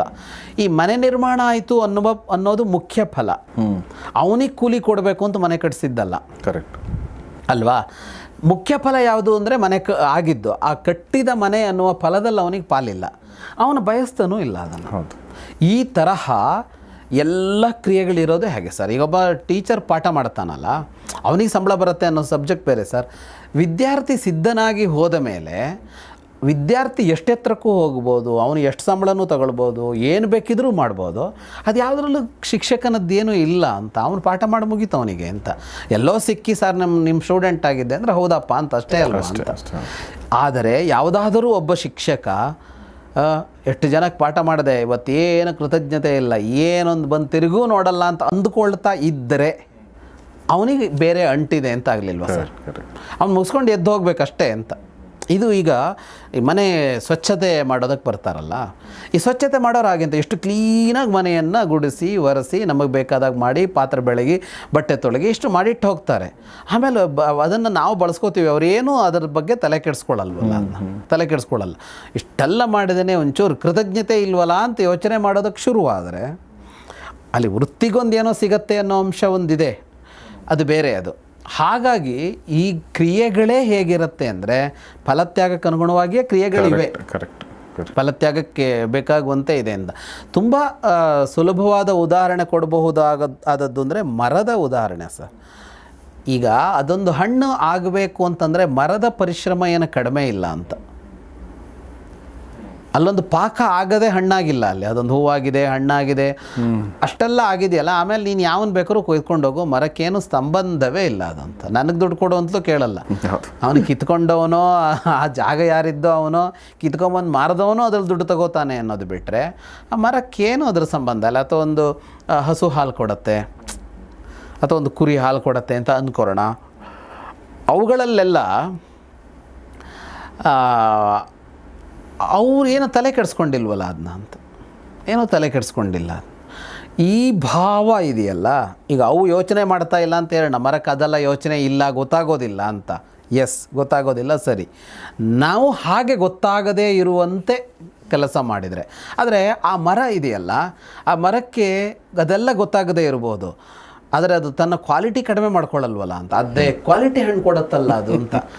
ಆ ಕ್ವಾಲಿಟಿ ಕೊಡೋದಕ್ಕೆ ಬೇಕಾಗೋ ಪರಿಶ್ರಮ ಮರ ಮಾಡಿಯೇ ಮಾಡಿದೆ ಅಂತ. ಈಗ ಅದ್ರ ಬೇರು ನೀರು ಹಿಡ್ಕೊಂಡು ಹೋಗಿದೆ, ಅದು ಈ ಎಲೆಯೋ ಇನ್ನೊಂದು ಸೂರ್ಯನ ಶಾಖವನ್ನು ಎಳ್ಕೊಂಡಿದೆ. ಅಲ್ಲಿ ಏನೇನು ಕೆಲಸ ಆಗಬೇಕು ಮರದಲ್ಲಿ ಹಣ್ಣಾಗೋದಕ್ಕೆ, ಆ ಕೆಲಸಗಳನ್ನು ನಾವು ಮಾಡಿರೋದಲ್ಲ, ನಾವು ಒದಗಿಸಿರ್ಬೋದು. ಗೊಬ್ಬರವನ್ನು ನೀರನ್ನು ಒದಗಿಸಿರ್ಬೋದು. ಕ್ರಿಯೆ ಎಲ್ಲಾಗಿದೆ? ಮರದಲ್ಲೇ ಆಗಿದೆ. ನಾವು ಒದಗಿಸದೇನೂ ಇರ್ಬೋದು. ಕಾಡಲ್ಲಿ ಯಾರು ಒದಗಿಸಿರ್ತಾರೆ ಅದಕ್ಕೆ?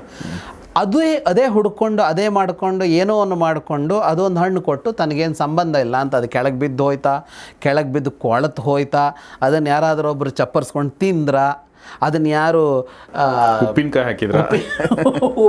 ಹಾಕಿದ್ರ, ಪ್ರೈಮ್ ಮಿನಿಸ್ಟ್ರು ತಿಂದನ ಅಥವಾ ಇನ್ಯಾರು ತಿಂದ್ರ, ಏನಾದರೂ ಅದಕ್ಕೆ ಸಂಬಂಧ ಇದೆಯಾ ಅನ್ನೋದು ವಿಷಯ ಅಂತ.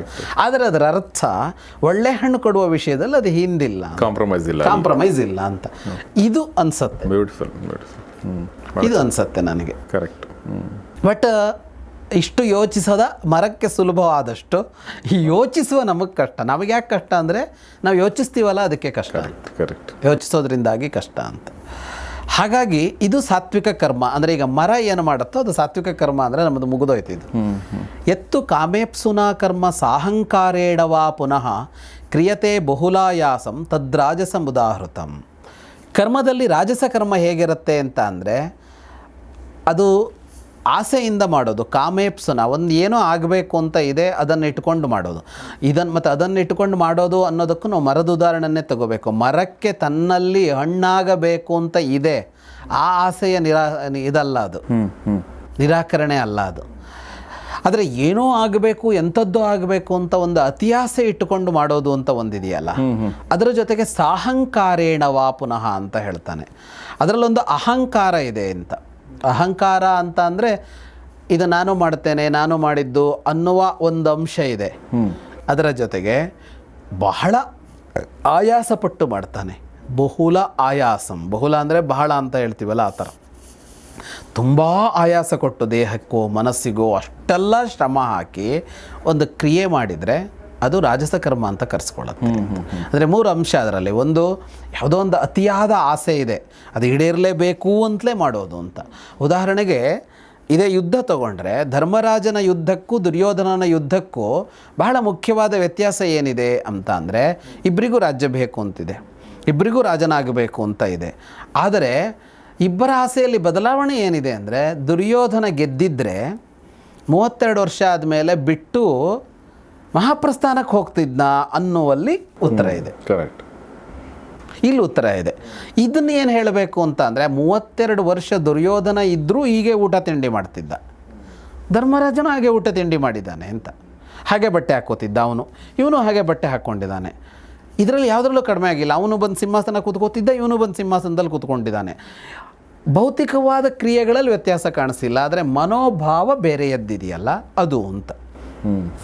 ಹಾಗಾಗಿ ಈ ಆಸೆಯನ್ನು ಹೇಗೆ ನಾವು ವ್ಯಾಖ್ಯಾನಿಸಬೇಕು ಅಂದರೆ ಹೀಗೆ ವ್ಯಾಖ್ಯಾನಿಸಬೇಕು. ದುರ್ಯೋಧನನ ಆಸೆಯ, ಯುಧಿಷ್ಠಿರನ ಆಸೆಯ ಅನ್ನೋದ್ರ ಮೇಲೆ ಅದನ್ನು ಯೋಚಿಸಬೇಕಾಗತ್ತೆ.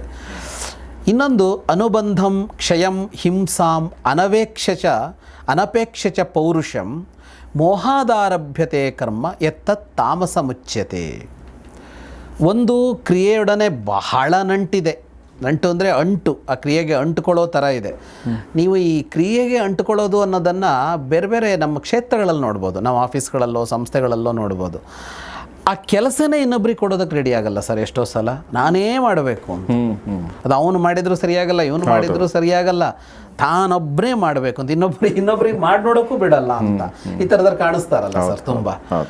ಅದು ಯಾಕಷ್ಟು ಕ್ರಿಯೆ ಮೇಲೆ ನಂಟು ಅಂತ, ಕ್ರಿಯೆ ಮೇಲೆ ನಂಟು ಅಂತ. ಫಲದ ಮೇಲೆ ಫಲ ಚೆನ್ನಾಗಿ ಬಂದರೆ ಆಯಿತು ಅಂತ ಅಂದರೆ ನೀನೇ ಮಾಡಬೇಕು ಅನ್ನೋದಷ್ಟಲ್ಲ ಯಾಕೆ ಅದು ಅಂತ. ಆ ಕ್ರಿಯೆಯನ್ನು ಈ ತರಹ ಹಿಡ್ಕೊಂಡು ಕೂರುವ ಬಹಳ ಜನರನ್ನು ನೋಡ್ತೀವಿ ನಾವು.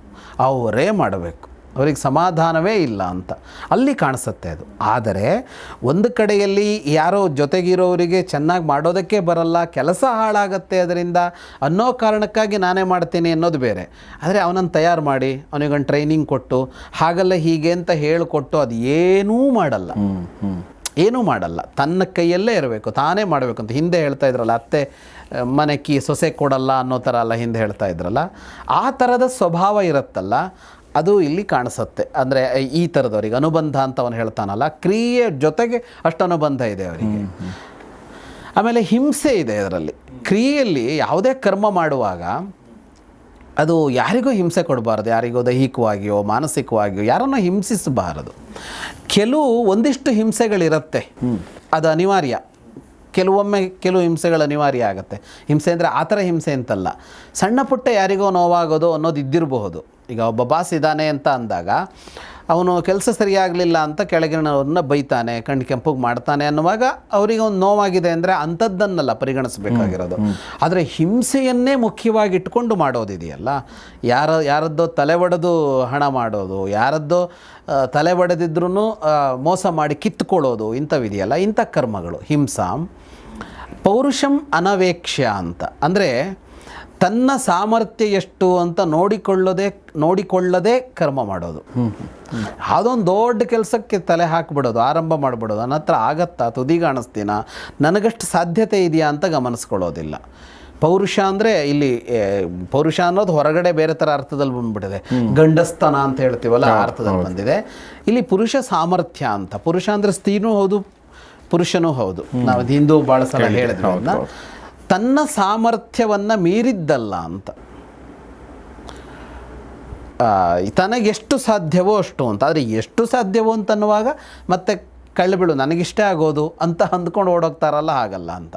ನಾವೇ ನಮ್ಮ ನೋಡ್ಕೋಬೇಕು, ಇಷ್ಟು ಸಾಧ್ಯ ಇದೆ ನನ್ನ ಹತ್ರ ಅಂತ, ಅಷ್ಟು ಮಾಡಬೇಕಾಗತ್ತೆ. ಅದನ್ನು ಮೀರಿ ಕೈ ಹಾಕೋದಿದ್ರೆ ಮತ್ತು ಅರಿವಿಲ್ಲದೆ ಒಂದು ಕರ್ಮಕ್ಕೆ ನಾನು ಮಾಡಬೇಕಾಗಿರೋದಾ, ನಾನು ಈಗ ಮಾಡಬೇಕಾಗಿರೋದಾ, ನಾನು ಹೀಗೆ ಮಾಡಬೇಕಾಗಿರೋದಾ ಅಂತ ಒಂದು ಕರ್ಮ ಮಾಡುವಾಗ ಮೊದಲು ನಮಗೆ ಯೋಚನೆ ಬೇಕು. ಕ್ರಿಯೆ ಮಾಡುವಾಗ ಅದಿಲ್ಲದೆ ಮಾಡಿದರೆ ಅದು ತಾಮಸ ಕ್ರಿಯೆ ಆಗತ್ತೆ ಅಂತ.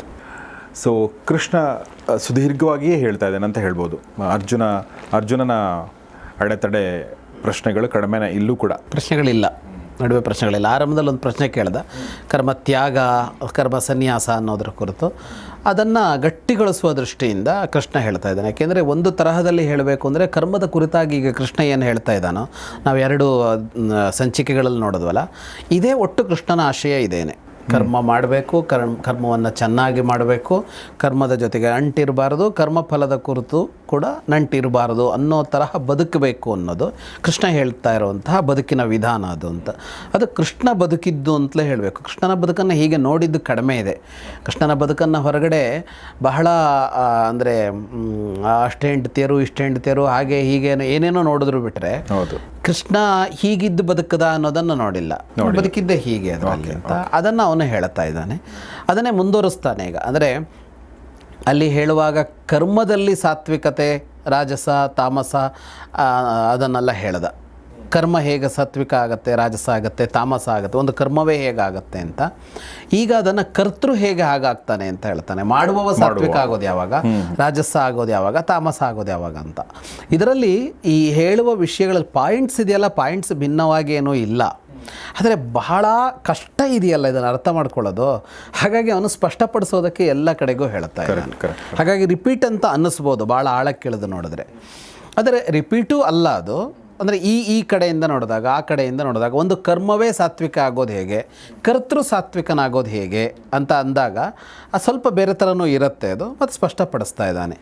ಮುಕ್ತಸಂಗೋ ನಹಂವಾದಿ ಧೃತ್ಯುತ್ಸಾಹ ಸಮನ್ವಿತ ಸಿದ್ಧ್ಯೋರ್ ನಿರ್ವಿಕಾರ ಕರ್ತ ಸಾತ್ವಿಕ ಉಚ್ಯತೆ ಅಂತ. ಒಂದು ಮುಕ್ತ ಸಂಘ ಇರಬಾರದು ಅಂತ, ಹಿಂದಿನಿಂದ ಬಂದಿರೋದೆ ಆಸಕ್ತನಾಗಿ ಇರಬೇಕು ಅಂತ. ಅದರಲ್ಲೊಂದು ಕರ್ಮದಲ್ಲಿ ಆ ಥರದ್ದು ಇರಬಾರ್ದು, ಕ್ರಿಯೆಯಲ್ಲಿ ಅಂತ ನಾವು ಹಿಂದಿನ ಸಂಚಿಕೆಯಲ್ಲಿ ಮಾತಾಡಿದ್ವಿ.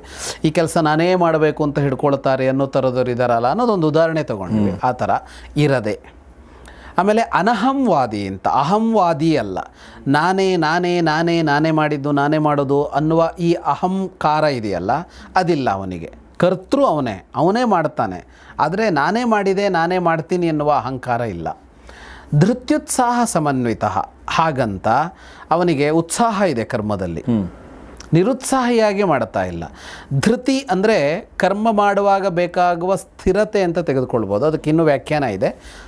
ಸುಮ್ಮನೆ ಈ ವ್ಯಾಖ್ಯಾನಕ್ಕೆ ಈ ಮಾತುಕತೆಗೆ ಅನುಕೂಲವಾದದ್ದು ಅಂದರೆ ಕರ್ಮದಲ್ಲೊಂದು ಸ್ಥಿರತೆ ಇದೆ ಅವನಿಗೆ, ಧೃತಿ ಧೈರ್ಯ ಇದೆ, ಅದರಿಂದ ಹಿಂದೆ ಸರಿಯೋದಿಲ್ಲ. ಅವನು ಕರ್ಮ ಮುಗಿಯೋವರೆಗೆ ಮಾಡಿಯೇ ಮಾಡ್ತಾನೆ, ಅದನ್ನು ಓಡೋಗೋದಿಲ್ಲ ಅರ್ಧಕ್ಕೆ ಬಿಟ್ಟು. ಸಿದ್ಧ್ಯೋರ್ ನಿರ್ವಿಕಾರ, ಕರ್ಮದ ಸಿದ್ಧಿ ಕರ್ಮದ ಅಸಿದ್ಧಿ. ಅಂದರೆ ಕರ್ಮ ಫಲಿಸಿತೆ ಕರ್ಮ ಫಲಿಸಲಿಲ್ಲವೇ, ಫೇಲ್ಯೂರಾ ಅಥವಾ ಪಾಸ್ ಆಯಿತಾ, ವಿಫಲತೆಯ ಸಫಲತೆಯ, ನಿರ್ವಿಕಾರ ಅಂತ. ಅವನಲ್ಲಿ ಯಾವುದೇ ಬದಲಾವಣೆಗಳಾಗೋದಿಲ್ಲ, ಅವನಲ್ಲೊಂದು ವಿಕಾರ ಆಗೋದಿಲ್ಲ. ಗೆದ್ದೆ ಅಂತ ಅತಿ ವಿಜೃಂಭಣೆಯೂ ಇಲ್ಲ, ಸೋತೆ ಅಂತ ನೋವು ಹತಾಶೆ ದುಃಖ ಅದೂ ಇಲ್ಲ, ನಿರ್ವಿಕಾರನಾಗಿರ್ತಾನೆ. ಅಂದರೆ ಸಿದ್ಧಿಸಿದರೆ ಅದಕ್ಕೆ ಫಲ ಸಿಕ್ಕಿದರೆ ಅವನು ಅದನ್ನ ರಿಸೀವ್ ಮಾಡಲ್ಲ ಅಂತಲ್ಲ, ಎಂಜಾಯ್ ಮಾಡಲ್ಲ ಅಂತಲೂ ಅಲ್ಲ, ಫೀಲ್ ಮಾಡಲ್ಲ ಅಂತಲೂ ಅಲ್ಲ. ಆದರೆ ಇವನು ಇನ್ನೇನೂ ಆಗೋವಷ್ಟೆಲ್ಲ ಆಗೋದಿಲ್ಲ. ಅದರಲ್ಲಿ ಏನೋ ಆದ ಕೂಡಲೇ ಒಂದು ವಿಜೃಂಭಿಸೋದು ಅಂತ ಇರುತ್ತಲ್ಲ ಜನರಿಗೆ, ಅಂಥದ್ದೇನೂ ಆಗೋದಿಲ್ಲ. ಅಷ್ಟೇ ಮಟ್ಟದಲ್ಲಿ ಕೆಲಸ ಕೈಗೂಡದೇ ಇದ್ದರೂ ಅದೇ ಮಟ್ಟದಲ್ಲಿರುತ್ತೆ, ಕೆಲಸ ಆದಾಗಲೂ ಅದೇ ಸ್ಟ್ಯಾಂಡರ್ಡ್ ಅವನಲ್ಲಿರುತ್ತೆ. ಕರ್ತ ಸಾತ್ವಿಕ ಉಚ್ಯತೆ. ಈಗ ನಮಗೆ ಅವನು ಕೃಷ್ಣ ಇದು 3ನೇ ಸಲ ಹೇಳ್ತಾ ಇದ್ದಾನಲ್ಲ, ಈಗ ಸ್ವಲ್ಪ ಅರ್ಥ ಆಗಿದೆ ಅಂತ ಅನ್ಸುತ್ತೆ. ಹೀಗೆ ಇರುವ ಕರ್ತೃ ಇದಾನಲ್ಲ ಅವನು ಸಾತ್ವಿಕ ಕರ್ತ. ರಾಗಿ ಕರ್ಮಫಲಪ್ರೇಪ್ಸು ಲುಬ್ಧೋ ಹಿಂಸಾತ್ಮಕೋ ಶುಚಿ ಹರ್ಷ ಶೋಕಾನ್ವಿತ ಕರ್ತ ರಾಜಸ ಪರಿಕೀರ್ತಿತ. ಒಂದು ಅಂಟಿದೆ ಕರ್ಮದಲ್ಲಿ, ರಾಗ ಅಂದರೆ ಪ್ರೀತಿ ಅಥವಾ ನಂಟು ಅದಿದೆ. ಕರ್ಮ ಫಲಪ್ರೇಪ್ಸು, ಕರ್ಮದ ಫಲ ಬೇಕೇ ಬೇಕು ನನಗೆ ಅಂತಲೇ ಇದೆ. ಫಲ ಬರಬಹುದು ಬರದೇ ಇರಬಹುದು, ಅದೆಲ್ಲ ಇಲ್ಲ ನನಗೆ ಬರಲೇಬೇಕು ಅಂತ ಇದೆ. ಲುಬ್ಧ ಲೋಭ ಇದೆ. ಆ ಕರ್ಮದ ಫಲ ಇದೆಯಲ್ಲ ಅದನ್ನು ಅವನು ಬಿಟ್ಕೊಡೋದಕ್ಕೆ ಸಿದ್ಧನಿಲ್ಲ, ಹಂಚಿಕೊಡೋದಕ್ಕೆ ಸಿದ್ಧನಿಲ್ಲ.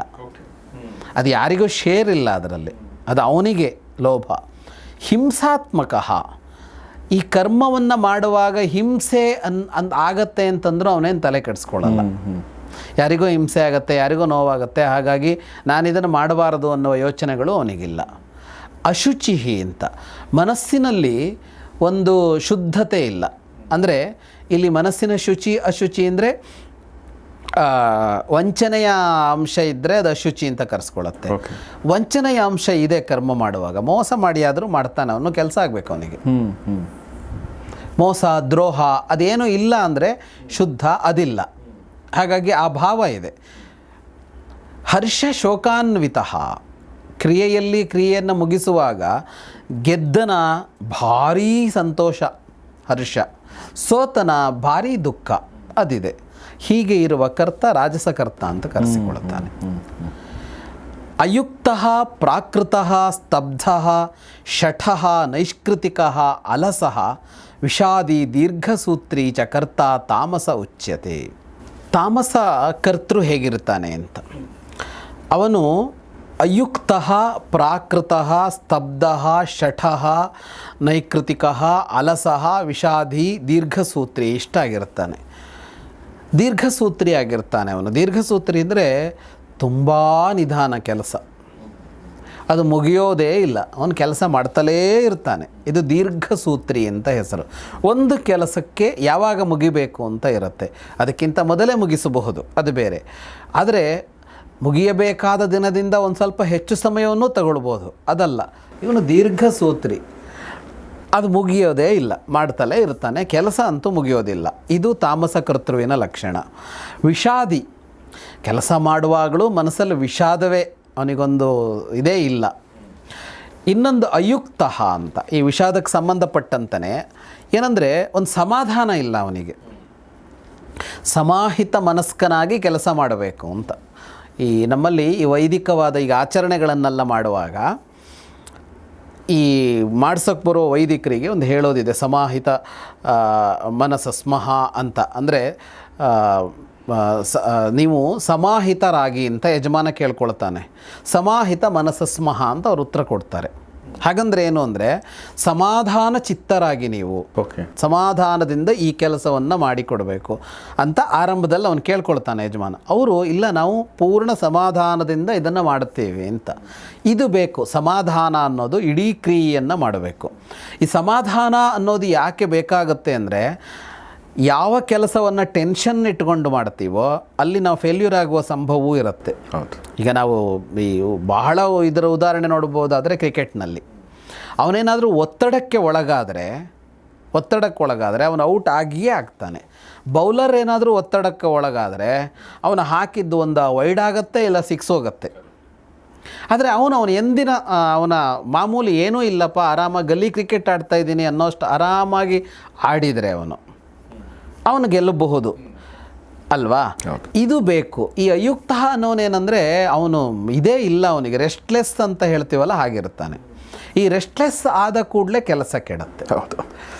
ಎರಡನೇದು ಅದೊಂದು. ಇನ್ನೊಂದು ವಿಷಾದ ಅಂದರೆ ಮನಸ್ಸಿಗೆ ಯಾವ ಖುಷಿ ಪಡುವ ಅಭ್ಯಾಸವೇ ಇಲ್ಲ ಅವನಿಗೆ ಅಂತ, ಯಾವುದೋ ಒಂದು ಏನೋ ಆಗಿಬಿಟ್ಟಿದೆ ಅನ್ನೋ ಥರದೆಲ್ಲ ಇರ್ತಾನೆ ಅಂತ. ಈ ತಮಾಷೆ ಕೇಳೋದಿದೆ, ಅದು ಯಾವ ನೋಡಿರೋ ಹೆಂಡತಿ ಸತ್ತವ್ರ ಮುಖದ ಥರ ಇರುತ್ತಲ್ಲ ನಿನ್ನ ಮುಖ ಅಂತ. ಆ ಥರ ಅದು ಏನೋ ಪ್ರಪಂಚ ತಲೆ ಮೇಲೆ ಬಿದ್ದುಬಿಟ್ಟಿದೆಯೇನೋ, ಬಿದ್ದುಬಿಡುತ್ತೇನೋ ಅನ್ನೋ ಥರನೇ ಇರ್ತಾರೆ. ಈ ತುಂಬ ಕೆಲಸ ಮಾಡೋರು ಕಾಣಿಸ್ತಾರೆ ಈ ಥರ, ನಗು ಇಲ್ಲ, ಇನ್ನೊಂದಿಲ್ಲ, ಅದು ಏನೇನು ಯಾಕಾದ್ರೂ ಕೆಲಸ ಮಾಡ್ತಾರೋ ಇವರು ಅಂತಲೇ ಅನಿಸುತ್ತೆ ಅಂತ. ಇವ್ರು ಯಾಕೆ ಈ ಕೆಲಸ ಮಾಡಬೇಕಿತ್ತು ನಮಗೆ ಅನಿಸುತ್ತೆ ಅಂತ. ಅವರ ವರ್ತನೆಗಳನ್ನು ನೋಡಿದಾಗ ನಮಗೆಲ್ಲ ಕಡೆ ಸಿಗ್ತಾರೆ ಇಂಥವ್ರು. ಆ ಥರ ಅವನಿಗೆ ಏನೇನು ಎಂಜಾಯ್ ಮಾಡ್ತಾಯಿಲ್ಲ, ಖುಷಿ ಪಡ್ತಾಯಿಲ್ಲ, ಯಾರೋ ಎಳ್ಕೊಂಬಂದು ಕಟ್ಟಾಗಿ ಕೂರಿಸಿದಾರೇನೋ ಅವನನ್ನು, ಅದಕ್ಕೆ ಮಾಡ್ತಾ ಇದ್ದಾನೆ ಅನ್ನೋದು ಗೊತ್ತಾಗುತ್ತೆ ನಮಗೆ. ಇದು ಆ ಥರ.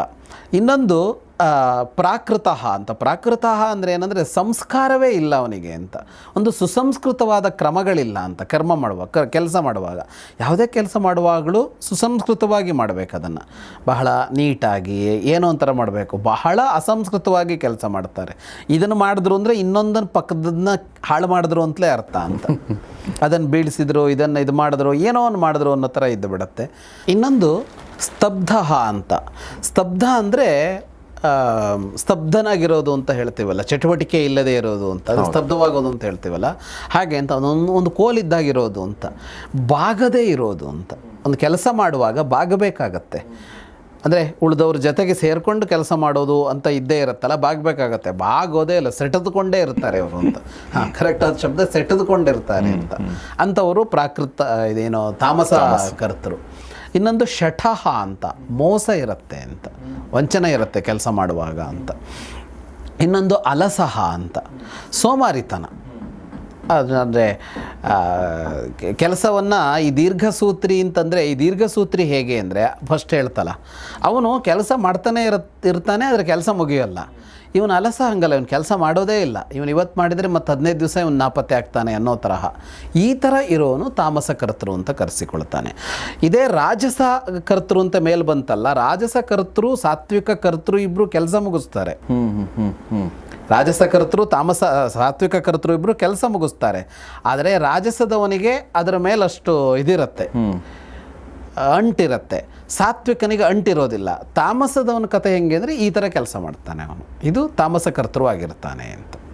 ಇದು ಕರ್ತೃವಿನಲ್ಲಿರುವ 3 ವಿಧಗಳು. ಮೋಕ್ಷ ಸನ್ಯಾಸ ಯೋಗದ ಮತ್ತೊಂದು ಸಂಚಿಕೆಗೆ ನಿಮಗೆಲ್ಲ ಸ್ವಾಗತ ಸರ್. ಸುಖದ 3 ವಿಧ ಯಾವುದು ಅಂತ ಕೃಷ್ಣ ಹೇಳ್ತಾನೆ. ಅಂದರೆ ಅವನೀಗ 3 ವಿಧವನ್ನೇ ಹೇಳ್ಕೊಂಬಂದಿದ್ದಾನೆ ಹಿಂದಿನ ಅಧ್ಯಾಯದಿಂದ. ಅಂದರೆ ಮಾಡುವ ಎಲ್ಲವೂ ಅಥವಾ ಅನುಭವಿಸುವ ಎಲ್ಲವೂ ಒಂದೇ ಅಲ್ಲ ಅನ್ನೋ ತರಹದಲ್ಲಿ ಸಾತ್ವಿಕ, ರಾಜಸ, ತಾಮಸ ಅಂತ. ಇದರಲ್ಲಿ ಇವಾಗ ಸುಖತ್ಯಾಗ ಅಂದರೆ ಫಲತ್ಯಾಗ ಅಂತೆಲ್ಲ ಬರ್ತಾ ಇತ್ತಲ್ಲ, ಈ ಫಲ ಇದೆಯಲ್ಲ ಅದರಲ್ಲೂ 3 ಥರ ಇದೆ ಅಂತ. ಎತ್ತದಗ್ರೆ ವಿಷಮಿವ ಪರಿಣಾಮೇ ಮೃತೋಪಮಂ ತತ್ಸುಖಂ ಸಾತ್ವಿಕಂ ಪ್ರೋಕ್ತಂ ಆತ್ಮಬುದ್ಧಿ ಪ್ರಸಾದಜಂ ಅಂತ. ಸಾತ್ವಿಕ ಸುಖ ಹೇಗಿರುತ್ತೆ ಅಂದರೆ ಮೊದಲು ವಿಷದಂತೆ ಇರುತ್ತಂತೆ, ಪರಿಣಾಮದಲ್ಲಿ ಅಮೃತದಂತೆ ಇರುತ್ತಂತೆ. ಅದು ಸಾತ್ವಿಕ ಸುಖ ಅಂತ ಹೇಳ್ತಾನೆ. ಔಷಧ ಕುಡ್ದಾಗೆ ಅಂತ ಹೇಳ್ಬೋದು. ತಕ್ಷಣಕ್ಕೆ ಹೊಳೆಯುವ ಒಂದು ಉದಾಹರಣೆ ಅಂದರೆ ಬೇರೆ ಕೆಲಸಗಳು ಹಾಗೆ ಇರುತ್ತೆ. ಉದಾಹರಣೆಗೆ ವಿದ್ಯಾರ್ಥಿಯೊಬ್ಬ ಕಷ್ಟಪಟ್ಟರೆ ನಾಳೆ ಯಶಸ್ಸು ಸಿಗತ್ತೆ ಅನ್ನೋ ಥರ ಇದೆ. ವಿದ್ಯಾರ್ಥಿಯೊಬ್ಬ ಅಂತೇನು, ಕೆಲಸ ಮಾಡುವ ಎಲ್ಲರೂ ಅಂತ. ಈಗ ನಾವಿಷ್ಟು ಕೆಲಸ ನಾವು ಇದನ್ನು ಮಾಡ್ತೀವಿ ಅನ್ನೋದು ನಮಗೂ ಸಾಕಷ್ಟು ಪರಿಶ್ರಮ ಇರುತ್ತೆ. ಇದೇನು ಆರಾಮಾಗಿ ಕೂತ್ಕೊಂಡು ಮಾಡ್ತಾ ಇರೋ ಥರ ಇರಲ್ವಲ್ಲ. ಇಷ್ಟೆಲ್ಲ ಆದಮೇಲೆ ಕೆಲಸದ ಯಶಸ್ಸಿದೆಯಲ್ಲ, ಅದೊಂದು ಸಂತೋಷ ಕೊಡುತ್ತಲ್ಲ, ಅದು ಸಾತ್ವಿಕವಾದದ್ದು ಅಂತ, ಸಾತ್ವಿಕ ಸುಖ ಅಂತ. ವಿಷಯೇಂದ್ರಿಯ ಸಂಯೋಗಾದ್ಯತ್ತದಗ್ರೆ ಮೃತೋಪಮಂ ಪರಿಣಾಮೇ ವಿಷಮಿವ ತತ್ಸುಖಂ ರಾಜಸಂ ಸ್ಮೃತಂ. ಮೊದಲು ಅಮೃತದಂತೆ ಇರುತ್ತೆ, ಪರಿಣಾಮದಲ್ಲಿ ವಿಷದಂತೆ ಇರುತ್ತೆ, ಇದು ರಾಜಸ ಸುಖ ಅಂತ. ಇದಕ್ಕೆ ಅವನೇನು ಹೇಳ್ತಾನೆ, ವಿಷಯೇಂದ್ರಿಯ ಸಂಯೋಗ ಅಂತ ಒಂದನ್ನು ಸೇರಿಸ್ತಾನೆ. ಈ ಕಣ್ಣು ಅನ್ನೋದು ಇಂದ್ರಿಯ, ದೃಶ್ಯ ಅನ್ನೋದು ಅದರ ವಿಷಯ. ಈ ವಿಷಯ ಇಂದ್ರಿಯ ಇದೆರಡರ ಸಂಯೋಗ ಆಗತ್ತೆ ಅದರಲ್ಲಿ. ಅದರಿಂದಾಗಿ ಏನೋ ಒಂದು ಅದರಲ್ಲಿ ನಮಗೇನು ಬೇಕಾದ್ದಿಲ್ಲ, ನಮಗೆ ಖುಷಿ ಕೊಡೋದಿಲ್ಲ, ಅಂಥದ್ದೇನೋ ಒಂದು ನೋಡ್ತೀವಿ, ಅಂಥದ್ದೇನೋ ಒಂದು ಕೇಳ್ತೀವಿ, ಅಂಥದ್ದೇನೋ ಒಂದು ತಿಂತೀವಿ ಅಂತ ಅಂದಾಗ ಈ ಇಂದ್ರಿಯಕ್ಕೆ ಅದು ಚೆನ್ನಾಗಿದೆ ಅಂತ ಅನಿಸುತ್ತೆ. ಭಾಳ ಸ್ಪಷ್ಟ ಉದಾಹರಣೆ ನಾಲಿಗೆಗೆ ತೊಗೋಬೋದು ಇದನ್ನು. ರುಚಿ ಅಂತ ಅನಿಸುತ್ತೆ, ಆರೋಗ್ಯ ಕೆಡುತ್ತೆ. ರುಚಿ ಅಂತ ಅನಿಸುತ್ತೆ, ಆರೋಗ್ಯ ಕೆಡುತ್ತೆ. ರುಚಿ ಅಂತ ಅನಿಸುವಾಗ ಅಮೃತ ಅಂತ ಅನಿಸಿದೆ, ಅದು ಆರೋಗ್ಯ ಕೆಟ್ಟಾಗ ಗೊತ್ತಾಗುತ್ತೆ ಅದು ವಿಷ ಅಂತ. ಇದಕ್ಕೆ ಕಾರಣ ಏನು ಅಂದರೆ ಇಂದ್ರಿಯಕ್ಕೆ ಅದು ಇಷ್ಟ ಆಗಿದೆ, ಹಾಗಾಗಿ ಅಮೃತ ಅಂತ ಅನ್ನಿಸ್ತು. ಆದರೆ ಅದು ನಮಗೆ ಬೇಕಾಗಿರೋದಲ್ಲ ಅದು ಅಂತ. ಇಂತಹ ಸುಖ ಇದೆಯಲ್ಲ, ಇದು ರಾಜಸ ಸುಖ ಅಂತ. ಪ್ರಾಯಶಃ ನಾವು ಬಹಳ ಇದನ್ನು ಗಮನಿಸೋದು, ನಾವು ದೊಡ್ಡವರು ಗಮನಿಸೋದು ನಾಲಿಗೆ ರುಚಿಯಲ್ಲೇ ಇದನ್ನು ಇದು ಮಾಡ್ಕೊಳ್ಳೋದು. ಮಕ್ಕಳು ನೋಟ ಕೇಳುವಿಕೆ ಎಲ್ಲೋದ್ರಲ್ಲೂ ಮಾಡ್ಕೋತಾರೆ, ಏನೋ ನೋಡ್ತಾರೆ, ಏನೋ ಕೇಳ್ತಾರೆ. ಅಥವಾ ಈಗ ಹಲವು ತರಹದಲ್ಲಿ ಬೇರೆ ಬೇರೆ ಥರ ಈ ಡ್ರಗ್ಗೋ, ಇನ್ನೊಂದು ಅತಿಯಾದ ಮದ್ಯಪಾನವೋ, ಏನೇನೋ ಇರುತ್ತಲ್ಲ, ಅವುಗಳಲ್ಲೆಲ್ಲ ಹೀಗೆ ಅಂತ ಅವ್ರಿಗೆ ಆವಾಗ ಖುಷಿ ಅಂತಲೇ ಅನ್ನಿಸಿದೆ ಅಲ್ವಾ ಅದು ಅಂತ. ಯದಗ್ರೆ ಚಾನುಬಂಧೇ ಚ ಸುಖಂ ಮೋಹನ ಮಾತ್ಮನಃ ನಿದ್ರಾಲಸ್ಯ ಪ್ರಮಾದೋತ್ತಮ್ ತಾಮಸಂ ಉದಾಹೃತಂ. ಇದೊಂದು ತಾಮಸ ಸುಖ ಹೇಗಿರುತ್ತೆ ಅಂದರೆ ಅದು ಆರಂಭದಲ್ಲೂ ಕೊನೆಗೂ ವಾಸ್ತವವಾಗಿ ಅದರಲ್ಲಿ ಸುಖವೇ ಇಲ್ಲ, ಆದರೆ ಸುಖದ ಭ್ರಮೆ ಹುಟ್ಟಿಸುತ್ತೆ ಅದು. ಈಗಲೂ ಸುಖ ಅನಿಸುತ್ತೆ, ಆಮೇಲೂ ಸುಖ ಅನಿಸುತ್ತೆ ಅಂತ ಅವನು ಹೇಳ್ತಾನೆ. ನಿದ್ರೆ, ಆಲಸ್ಯ ಮತ್ತು ಪ್ರಮಾದ ಅಂತ 3 ಹೇಳ್ತಾನೆ ಅದಕ್ಕೆ ಉದಾಹರಣೆಯಾಗಿ. ಒಂದು ಈ ನಮಗೆ ಬೇಕಾದ ನಿದ್ರೆ ಅಲ್ಲ, ಈಗ ಅತಿ ನಿದ್ರೆ ಅಂತ ಇರತ್ತಲ್ಲ, ನಿದ್ರೆ ಮಾಡುವಾಗಲೂ ಖುಷಿ ಅಂತ ಅನ್ಸುತ್ತೆ, ನಿದ್ರೆ ಮಾಡಿ ಎದ್ಮೇಲೂ ಖುಷಿಯಾಗಿದ್ದೀನಿ ಅನ್ನೋ ಥರನೇ ಫೀಲ್ ಆಗುತ್ತೆ. ಆದರೆ ಅದು ಕಾರ್ಯ ಹಾಳು ಮಾಡುತ್ತೆ, ಬದುಕಿನಲ್ಲಿ ಏನು ಕೆಲಸ ಮಾಡದೇ ಇರೋ ಹಾಗೆ ಮಾಡುತ್ತೆ. ಎರಡನೇದು ಆಲಸ್ಯ. ಅದು ಆಲಸ್ಯ ಕೂತ್ಕೊಂಡಾಗಲೂ ಅಷ್ಟೇ, ಆಮೇಲೂ ಅಷ್ಟೇ ಅವನು ಸುಖವಾಗಿದ್ದೀನಿ ಅಂತಲೇ ಅಂದ್ಕೊಂಡಿರ್ತಾನೆ, ಆದರೆ ಏನೂ ಆಗಿರೋದಿಲ್ಲ. ಇನ್ನೊಂದು ಪ್ರಮಾದ ಅಂತ, ತಪ್ಪು ಮಾಡೋದು ಅಂತ, ತಪ್ಪು ಕ್ರಿಯೆಗಳು. ಇದು 3ರಲ್ಲಿ ಏನು ಸುಖ ಸಿಗತ್ತೋ ಅದು ಭ್ರಮೆ ಹುಟ್ಟಿಸುತ್ತೆ, ಅದು ವಾಸ್ತವವಾಗಿ ಸುಖವೇ ಅಲ್ಲ, ಎರಡೂ ಕಡೆಗೂ ಸುಖ ಅಲ್ಲ. ರಾಜಸದಲ್ಲಿ ಹಾಗಲ್ಲ, ಸುಖ ಇದೆ ಅದು ಆರಂಭದಲ್ಲಾದರೂ. ಈಗ ತಿನ್ನುವಾಗ ಇದು ರುಚಿ ಅಂತ ಅನಿಸಿದೆಯಲ್ಲ, ಅದು ಭ್ರಮೆ ಅಲ್ಲ, ಅದು ರುಚಿ ಹೌದು, ಪರಿಣಾಮ ರುಚಿ ಅಲ್ಲ, ಅದರ ಪರಿಣಾಮ ಅಂತ. ತಾಮಸದಲ್ಲಿ ಹಾಗಲ್ಲ, ಇದು ಯಾವಾಗಲೂ ಅದು ಸುಖ ಅಲ್ಲ, ಆದರೆ ಈಗಲೂ ಸುಖ ಅನಿಸುತ್ತೆ, ಕೊನೆಗೂ ಸುಖ ಅಂತ ಅನಿಸುತ್ತೆ ಅನ್ನೋ ಥರ ಆಗಿಬಿಡತ್ತೆ ಅಂತ. ಹಾಗಾಗಿ ಇದು ಸುಖದ 3 ವಿಧ ಅಂತ ಹೇಳ್ತಾ ಈ ಎಲ್ಲ ಕರ್ಮ ಏನು ಮಾಡಬೇಕು ಏನು ಮಾಡಬಾರ್ದು ಅಂತ ಇಷ್ಟು ಹೇಳಿದ್ನಲ್ಲ, ಹೇಳಿದ ಮೇಲೆ ಏನು ಮಾಡ್ತೀರಿ ನೋಡಿ ಅಂತ ಈ ಸುಖದ ವಿಷಯ ಹೇಳಿ ಬಿಡ್ತಾನೆ ಅಂತ. ಅಂದರೆ ಏನನ್ನು ಬಯಸ್ತೀರಿ ನೀವು ಅಂತ ಅಲ್ಲಿಗೆ ಹೋಗಿ ನಿಲ್ಲೋದು ಎಲ್ಲಿ ಅಂತ ಅಂದರೆ ಏನನ್ನು ಬಯಸ್ತೀರಿ ನೀವು ಅಂತ. ಅಂದರೆ ಈಗ ಅದು ಕಷ್ಟ ಇದ್ದರೂ ಆಗ್ಬೋದು, ಇಷ್ಟ ಆಗದೇ ಇದ್ದರೂ ಆಗ್ಬೋದು, ಪರಿಣಾಮ ಚೆನ್ನಾಗಿರುತ್ತೆ ಅನ್ನೋ ತರಹದ್ದನ್ನು ಬಯಸ್ತೀರಾ, ಅಥವಾ ಈಗ ಚೆನ್ನಾಗಿದ್ದರೆ ಸಾಕು ಮುಂದೆ ಏನಾದರೂ ಹಾಕ್ಕೊಳ್ಳಿ ಅನ್ನೋದನ್ನು ಬಯಸ್ತೀರಾ, ಅಥವಾ ಯಾವುದು ಚೆನ್ನಾಗಿದೆ ಅಂತಲೇ ಗೊತ್ತಿಲ್ಲದೆ ಚೆನ್ನಾಗಿದೆ ಅನ್ನೋ ಭ್ರಮೆಲೆ ಬದುಕಿ ಮುಗಿಸ್ತೀರಾ ಅನ್ನುವ ಮೂರನ್ನು ಕೊಟ್ಟು ಮುಂದುವರಿತಾನೆ ಅವನು. ಕೃಷ್ಣ ತನ್ನ ಕೊನೆಯ ಮಾತುಗಳನ್ನು ಆಡ್ತಾನೆ. ಎಲ್ಲ ಅಧ್ಯಾಯಗಳಲ್ಲಿ ಹೇಳಿದಾಗೆ ಎಲ್ಲ ಶ್ಲೋಕಗಳನ್ನು ಇಲ್ಲಿ ವ್ಯಾಖ್ಯಾನಿಸ್ತಾ ಹೋಗಿಲ್ಲ.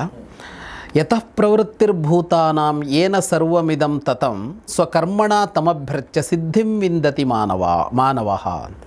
ಅಂದರೆ ಮನುಷ್ಯನ ಸಿದ್ಧಿಯಲ್ಲಿ ಮನುಷ್ಯನ ಯಶಸ್ಸು ಯಾವುದು, ಯಶಸ್ಸು ಎಲ್ಲಿ ಪಡಿತಾನೆ ಅನ್ನೋದಕ್ಕೆ ಅವನು ಹೇಳ್ತಾನೆ, ಯಾವುದರಿಂದ ಜಗತ್ತಿನ ಸೃಷ್ಟಿಯಾಗಿದೆಯೋ, ಜಗತ್ತನ್ನೆಲ್ಲ ಯಾವುದು ವ್ಯಾಪಿಸಿಕೊಂಡಿದೆಯೋ ಅದನ್ನು ತನ್ನ ಕರ್ಮದ ಮೂಲಕ ಉಪಾಸನೆ ಮಾಡುವವನು ಸಿದ್ಧಿ ಪಡ್ಕೊಳ್ತಾನೆ ಅಂತ. ತನ್ನ ಕರ್ಮ ಅಂದರೆ ತನ್ನ ಕರ್ತವ್ಯ ಯಾವುದೋ ಅದು, ಸ್ವಕರ್ಮಣ ಅಂತ, ತನ್ನ ಕರ್ತವ್ಯ ಯಾವುದೋ ಅದು ಅಂತ. ಅಂದರೆ ಅಲ್ಲಿ ಯಾವುದರಿಂದ ಸೃಷ್ಟಿಯಾಗಿದೆಯೋ, ಯಾವುದು ವ್ಯಾಪಿಸಿದೆಯೋ ಅಂದರೆ ಪರಮಾತ್ಮನನ್ನು ಹೇಳ್ತಾ ಇದ್ದಾನೆ, ಭಗವಂತನನ್ನು ಹೇಳ್ತಾ ಇದ್ದಾನೆ. ಭಗವಂತನನ್ನು ಉಪಾಸನೆ ಮಾಡಬೇಕು. ಭಗವಂತನ ಉಪಾಸನೆಯಿಂದ ಅವನಿಗೇನು ಸಿಗಬೇಕು ಅದು ಸಿಗುತ್ತೆ. ಅಂದರೆ ಸಾತ್ವಿಕ ಸುಖ ಸಿಗತ್ತೆ. ಆ ಸುಖ ಸಿಗೋದಕ್ಕೆ ಕಾರಣವಾಗೋದು ಯಾವುದು ಅಂತ ಅಂದರೆ ತನ್ನ ಕರ್ಮ ಅಂತ. ತನ್ನ ಕರ್ಮ ಅಂದರೆ ತಾನು ಮಾಡಬೇಕಾದ ಕರ್ಮ, ಸ್ವಕರ್ಮ ಅಂದರೆ ಅವನವನ ಕರ್ತವ್ಯ ಯಾವುದೋ ಅದನ್ನು ಅವನು ಮಾಡಬೇಕು ಅಂತ. ಅಂದರೆ ನಿನ್ನ ಕರ್ತವ್ಯವನ್ನು ನೀನು ಮಾಡುವುದೇ ಭಗವಂತನ ಉಪಾಸನೆ. ಸೂಪರ್. ನಿನ್ನ ಕರ್ತವ್ಯವನ್ನು ನೀನು ಮಾಡೋದೇ ಭಗವಂತನ ಉಪಾಸನೆ ಅಂತ. ಶ್ರೇಯಾನ್ ಸ್ವಧರ್ಮೋ ವಿಗುಣಃ ಪರಧರ್ಮಾತ್ ಸ್ವನುಷ್ಠಿತಾತ್ ಸ್ವಭಾವ ನಿಯತಂಕರ್ಮ ಕುರ್ವನ್ನಾಪ್ನೋತಿ ಕಿಲ್ಬಿಷಂ.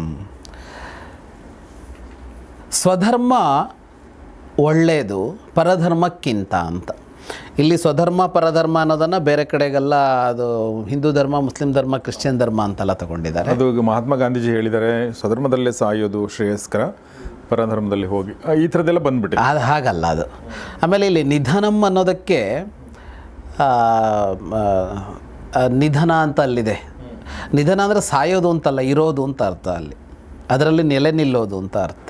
ಹೌದು. ಹಾಂ, ಇಲ್ಲಿ ಏನು ಹೇಳ್ತಾರೆ ಅಂದರೆ ಇಲ್ಲಿ ಧರ್ಮ ಅಂತ ಅವನು ಹೇಳ್ತಾ ಇರೋದು ಅವನವನು ಏನು ಮಾಡಬೇಕಾಗಿದೆಯೋ ಅದನ್ನು ಅಂತ. ಕರ್ತವ್ಯ ಅಂತಿದೆಯಲ್ಲ ಅದನ್ನೇ ಹೇಳ್ತಾನೆ.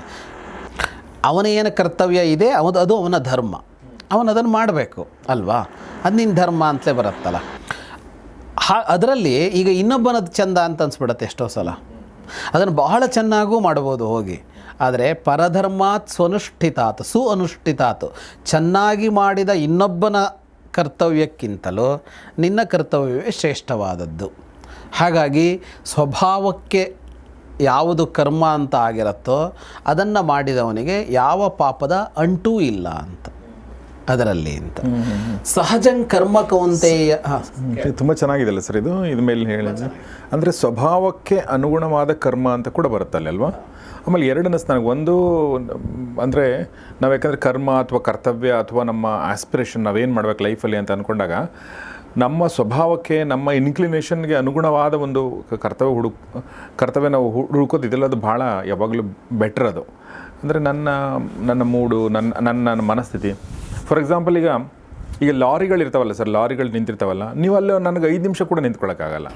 ಆ ಲಾರಿಗಳ ಸೌಂಡು, ಸದ್ದು. ಈಗ ಕೆಲವರು ಅಲ್ಲೇ ಜೀವನ ಮಾಡ್ತಾರಲ್ವಾ. ಹೌದು. ಇನ್ನು ಈ ಗೌರ್ಮೆಂಟ್ ಫೈಲ್ಗಳನ್ನ ಮುಂಚೆನೇ ಹೇಳಿದ್ದೀನಿ, ಫೈಲ್ಗಳ ಮಧ್ಯೆ ಇರೋಕ್ಕಾಗಲ್ಲ. ಅಂದರೆ ಬಟ್ ಕೆಲವರು ಅಲ್ಲೇ, ಅಂದರೆ ಎಷ್ಟು ವೆರೈಟಿ ಇದೆ ನೋಡಿ. ಅಂದರೆ ಮನಸ್ಥಿತಿಗಳಲ್ಲಿ ಎಷ್ಟೊಂದು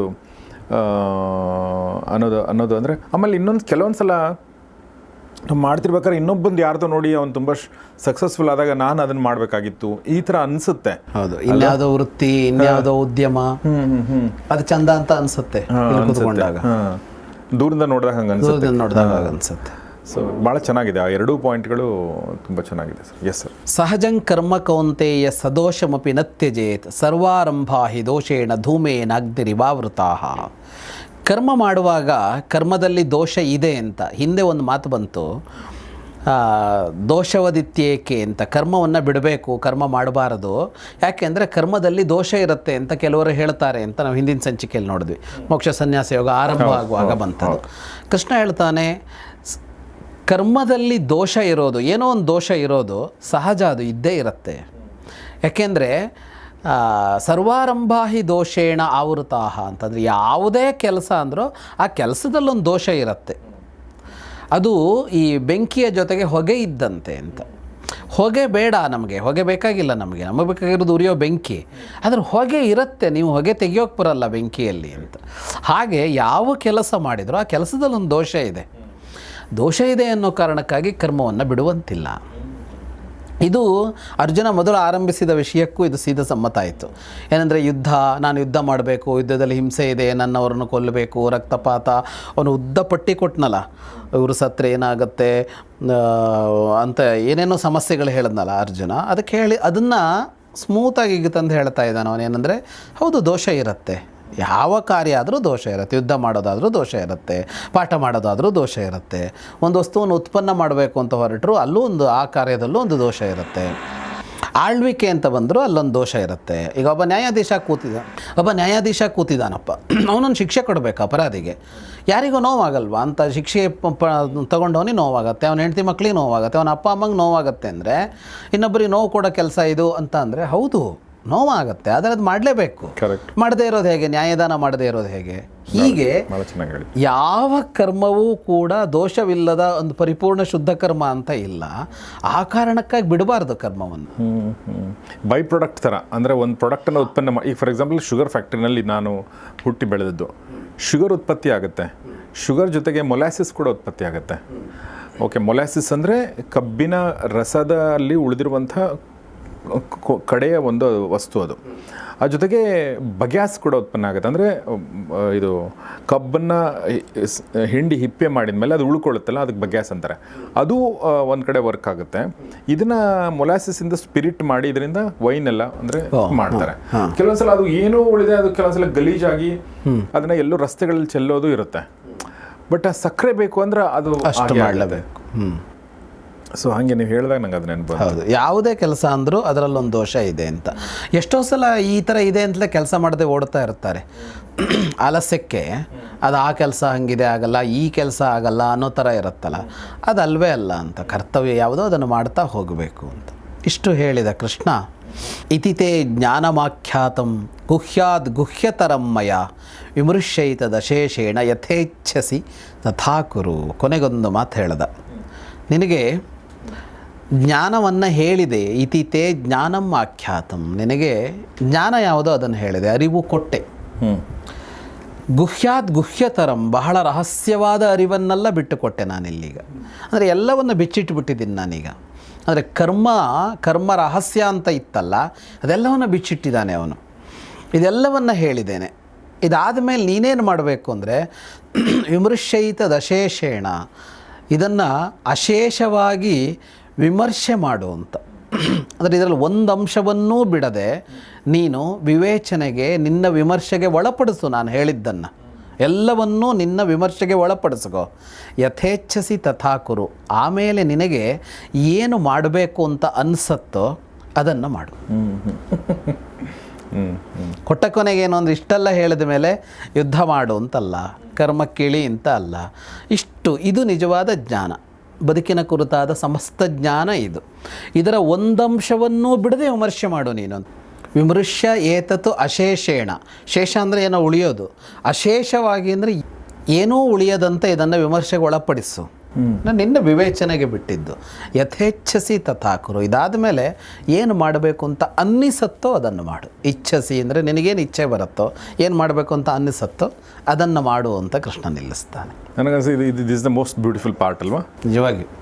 ನಿಜವಾಗಿಯೂ ಅಂತ ಆದೇಶ ಇಲ್ಲ, ಏನೂ ಇಲ್ಲ ಅಂತ.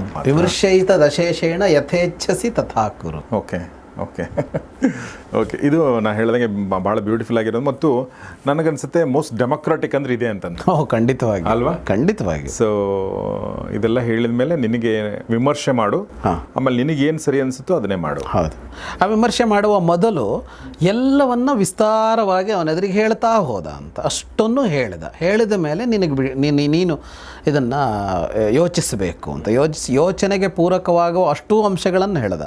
ಈಗ ಹೇಳುವಾಗ ಎರಡು ಅಂಶ ಅಂಶ ಇತ್ತು. ಕರ್ಮ ಮಾಡಬೇಕಾ ಬೇಡವಾ ಅನ್ನೋದಕ್ಕೆ ಕರ್ಮ ಮಾಡಬಾರ್ದು ಅಂತ ಹೇಳುವ ಗುಂಪಿದೆ ಅನ್ನೋದನ್ನು ಹೇಳ್ದ. ಕರ್ಮ ಮಾಡಬಾರ್ದು ಅಂತ ಹೇಳ್ತಾರೆ ಕೆಲವರು, ಕರ್ಮ ಮಾಡಲೇಬೇಕು ಅಂತ ಕೆಲವರು ಹೇಳ್ತಾರೆ. ನನ್ನ ಪ್ರಕಾರ ಕರ್ಮ ಮಾಡಬೇಕು, ನಾನು ಕರ್ಮ ಮಾಡಬೇಕು ಅಂತ ಹೇಳುವ ಗುಂಪಿನವನು ಅಂತ ಹೇಳ್ಕೊಂಡೆ. ಕೊನೆಗೆ ನಿನಗೆ ಬಿಟ್ಟಿದ್ದು ನಿನ್ನ ವಿವೇಚನೆ ಅಂತ. ಯಾಕೆ ನಾನು ಹೇಳಿದಷ್ಟೇ ಅಲ್ವಲ್ಲ, ನಾನು ಹೇಳದಿರೋದು ಅಥವಾ ನನ್ನ ವಿರುದ್ಧವಾದದ್ದು ಹೇಳೋರು ಇದ್ದಾರೆ, ಅದನ್ನು ಕೂಡ ಇವನು ಹೇಳಿ ನಾನು ಇದನ್ನ ಹೇಳ್ತಾ ಇದ್ದೀನಿ. ಬಟ್ ಕೊನೆಗೆ ನೀನೇನು ಮಾಡ್ತೀಯ ಅದನ್ನ ಮಾಡು, ನೀನು ಮಾಡು. ನಾನು ಹೇಳಿದ್ದೆ ಅಂತಿಮ ಸತ್ಯ ಅನ್ನೋ ಥರ ಮಾತಲ್ಲ ಅದು. ಕರೆಕ್ಟ್. ಆದರೆ ಅವನು ಹೇಳಿದ್ದೆ ಸತ್ಯ, ಆದರೆ ಅದನ್ನು ಹಾಗೆ ಹೇಳ್ತಾ ಇಲ್ಲ ಅವನು. ನಿನ್ನ ಯೋಚನೆ, ನಿನ್ನ ವಿಮರ್ಶೆ ಅಂತ ಒಂದು ಬಿಡುತ್ತೆ. ಯಾಕೆ ಹಂಗೆ ಹೇಳಿಲ್ಲ? ಹಂಗಾದ್ರೆ ಅವನು ನಾನು ಹೇಳಿದ್ದು ಅಂತಿಮ ಸತ್ಯ ಅಂತ ಅವನಿಗೆ ಅನಿಸಿದ್ರೆ ಹಾಗೆ ಹೇಳಬೇಕಾಗಿಲ್ಲ ಅಂತ ಅದನ್ನು ಹಾಗೆ ಹೇಳಬೇಕಾಗಿಲ್ಲ ಅದನ್ನ ಅಂತ. ಏನಂದರೆ ವ್ಯಕ್ತಿ ಸ್ವಾತಂತ್ರ್ಯ ಅನ್ನೋದು ಒಂದು ಇದ್ದೇ ಇದೆ ಅದರಲ್ಲಿ ಅಂತ. ವಿಷಯವನ್ನು ಇಡಬೇಕು ಅವರ ಎದುರಿಗೆ ಅಂತ. ಅವನು ದುರ್ಯೋಧನ ಹತ್ರ ಹೋದ ಸಂಧಾನದಲ್ಲಿ, ಯಾವುದು ಸರಿಯಾದದ್ದು ಅಂತ ಹೇಳ್ದ. ನಿರ್ಣಯ ನೀನು ತಗೊಂಡು ಕರ್ಣನ ಹತ್ರ ಹೋದ, ನೀನು ರಾಜನಾಗಿಬಿಡು, ನಿನಗೆ ಅಧಿಕಾರ ಇದೆ ಈ ಸಿಂಹಾಸನದ್ದು, ಆವಾಗ ಇಲ್ಲೊಂದು ದೊಡ್ಡ ಮಹಾಯುದ್ಧ ನಡೆಯೋದೇ ನಿಲ್ಲತ್ತೆ ಅಂತ ಹೇಳ್ದ. ಅವನು ಕೇಳಲಿಲ್ಲ, ಬಿಟ್ಟು ಅಷ್ಟೇ ಅಂತ. ಮಾಡಬೇಕಾಗಿರೋದು ಇಷ್ಟನ್ನೇ ಅಂತ. ಬಲವಂತವಾಗಿ ಯಾರನ್ನೋ ಒಪ್ಪಿಸೋದು, ಯಾರ ಮೇಲೂ ಹೇರಿಕೆ ಮಾಡೋದು ಅನ್ನೋದನ್ನು ಮಾಡಬಾರದು. ಆದರೆ ತಮ್ಮ ವಿಷಯವನ್ನು ವ್ಯವಸ್ಥಿತವಾಗಿ ನಿರೂಪಿಸಬೇಕು, ಮತ್ತು ಅವರ ಇದಕ್ಕೆ ಬಿಡಬೇಕು ಅದನ್ನಂತ. ಅದೇ ಸರಿಯಾದದ್ದು ಅಂತ. ಅದೇ ಸರಿಯಾದದ್ದು. ನೀವು ಹೇಳದಂತೆ ಅದು ಅತ್ಯಂತ ಪ್ರಜಾಸತ್ತಾತ್ಮಕ. ಸೊ ಹೀಗಾಗಿ ಬಹುಶಃ ನಮ್ಮ ದೇಶದಲ್ಲಿ ನಮ್ಮ ದೇಶದ ಜನರ ಮನಸ್ಥಿತಿಯ ಮೇಲೆ ಇದರ ಪ್ರಭಾವ ಹೇಗಿದೆ ಅಂತ ಅನಿಸುತ್ತೆ, ಈ ಕೊನೆಯ ಶ್ಲೋಕದ ಪ್ರಭಾವ? ಇಲ್ಲ, ಹೀಗೆ ಇದೆ. ಯಾಕೆಂದರೆ ನಮ್ಮಲ್ಲಿ ನೀವು ಸಿದ್ಧಾಂತ ಅಂತ ತಗೊಂಡ್ರೆ ನಮ್ಮಲ್ಲಿ ಎಷ್ಟು ತರಹದ ಸಿದ್ಧಾಂತಗಳಿವೆಯಲ್ಲ. ಸಾವಿರ ವರ್ಷಗಳಿಂದ ಸಿದ್ಧಾಂತಗಳಿವೆ. ಒಂದು ಏಕ ಸಿದ್ಧಾಂತ ಮಾಡಲೇ ಇಲ್ವಲ್ಲ. ಇಷ್ಟು ಸಿದ್ಧಾಂತದ ಜನ ಹೆಂಗೆ ಉಳ್ಕೊಂಡ್ರು ಅಂತ. ಈಗ ಇಲ್ಲಿ ದ್ವೈತ ಸಿದ್ಧಾಂತದವರಿದ್ದಾರೆ, ಅದ್ವೈತದವರಿದ್ದಾರೆ, ವಿಶಿಷ್ಟಾದ್ವೈತದವರಿದ್ದಾರೆ, ಶಕ್ತಿ ವಿಶಿಷ್ಟಾದ್ವೈತ ಇದ್ದಾರೆ, ಅಂದರೆ ವೀರಶೈವ ಸಿದ್ಧಾಂತದವರಿದ್ದಾರೆ, ಜೈನ ಸಿದ್ಧಾಂತದವರಿದ್ದಾರೆ, ಬೌದ್ಧ ಸಿದ್ಧಾಂತದವರಿದ್ದಾರೆ, ಸಾಂಖ್ಯ ಸಿದ್ಧಾಂತದವರಿದ್ದಾರೆ, ಯೋಗ ಸಿದ್ಧಾಂತದವರಿದ್ದಾರೆ. ಇಷ್ಟು ತರಹದ ಬೇರೆ ಬೇರೆ ಸಿದ್ಧಾಂತ, ಆಚಾರವಾಕರಿದ್ದಾರೆ. ಇಷ್ಟು ತರಹದ ಬೇರೆ ಬೇರೆ ಸಿದ್ಧಾಂತದವರು ಇಲ್ಲಿ ಬದುಕು ಮಾಡ್ತಾ ಇದ್ದಾರೆ. ಶೈವರಿದ್ದಾರೆ, ವೈಷ್ಣವರಿದ್ದಾರೆ, ಶಾಕ್ತರಿದ್ದಾರೆ, ಎಲ್ಲರೂ ಇದ್ದಾರೆ.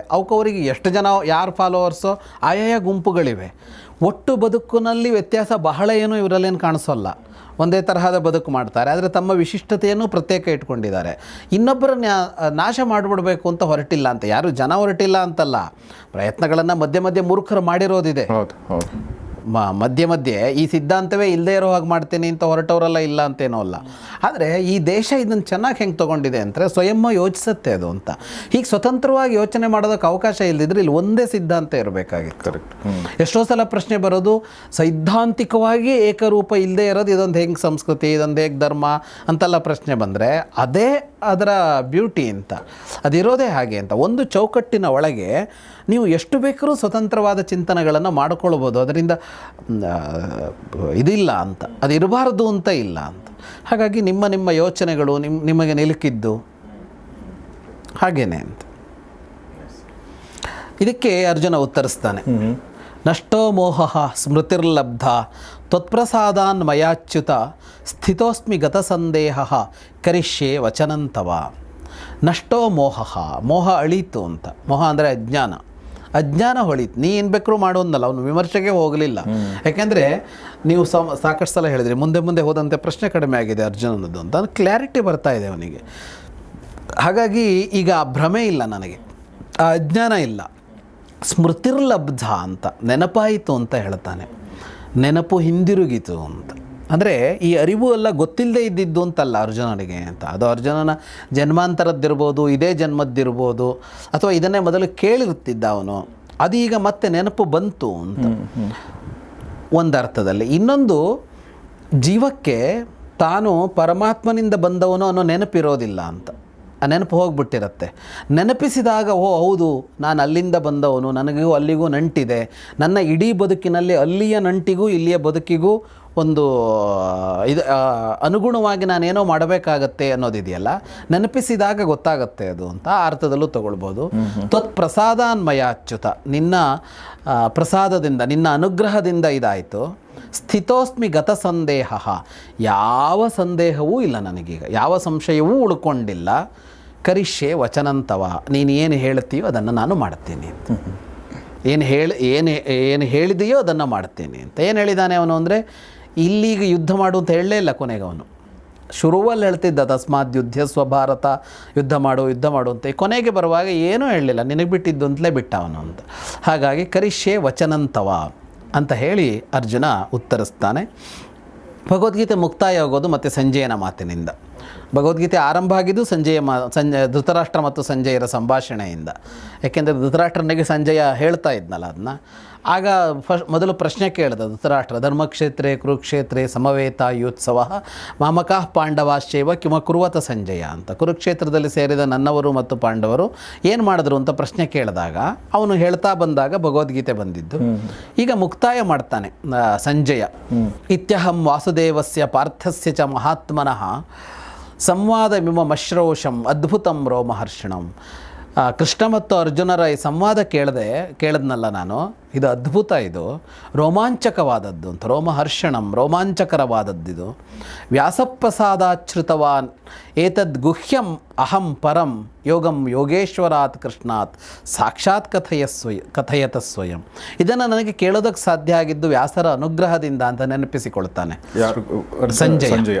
ಯಾಕೆಂದರೆ ಇಲ್ಲಿದ್ರೆ ಕೃಷ್ಣ ಅರ್ಜುನನಿಗೆ ಮಾತ್ರ ಹೇಳ್ತಿದ್ದ, ಸಂಜಯನಿಗೆ ಹೇಗೆ ಗೊತ್ತಾಗ್ತಿತ್ತದು? ಇಬ್ಬರ ನಡುವೆ ನಡೆದಿದ್ದಾಗಿ. ವ್ಯಾಸರು ಸಂಜಯನಿಗೆ ಇದನ್ನು ಕೊಟ್ಟಿದ್ದರಿಂದಾಗಿ ಅದು ಸಂಜಯನಿಗೂ ಸಿಕ್ತು. ಹಾಗಾಗಿ ವ್ಯಾಸರ ಅನುಗ್ರಹದಿಂದ ನಾನು ಇದನ್ನು ಕೇಳಿದೆ. ಯೋಗ ಕೇಳಿದ್ದು ನಾನು ಯಾರಿಂದ ಅಂದರೆ ಸಾಕ್ಷಾತ್ ಯೋಗೇಶ್ವರ ಕೃಷ್ಣನಿಂದ ಕೇಳಿದೆ ನಾನು. ಅವನು ಹೀಗೆ ಕೃಷ್ಣ ಹೇಳಿದ್ದಾನೆ ಅಂತ ಹೇಳೋದಲ್ಲ, ಕೃಷ್ಣನೇ ಹೇಳಿದ್ದನ್ನು ನೇರವಾಗಿ ಕೇಳಿದೆ ನಾನು ಅಂತ. ರಾಜನ್ ಸಂಸ್ಮೃತ್ಯ ಸಂವಾದಮಿಮದ್ಭುತಂ ಕೇಶವಾರ್ಜುನಯೋ ಪುಣ್ಯಂ ಹೃಷ್ಯಾಮಿ ಚ ಮುಹುರ್ಮುಹು. ಅವನಿಗೆ ನೇರ ಕೇಳಿಸಿದೆಯಲ್ಲ ಕಿವಿಗೆ.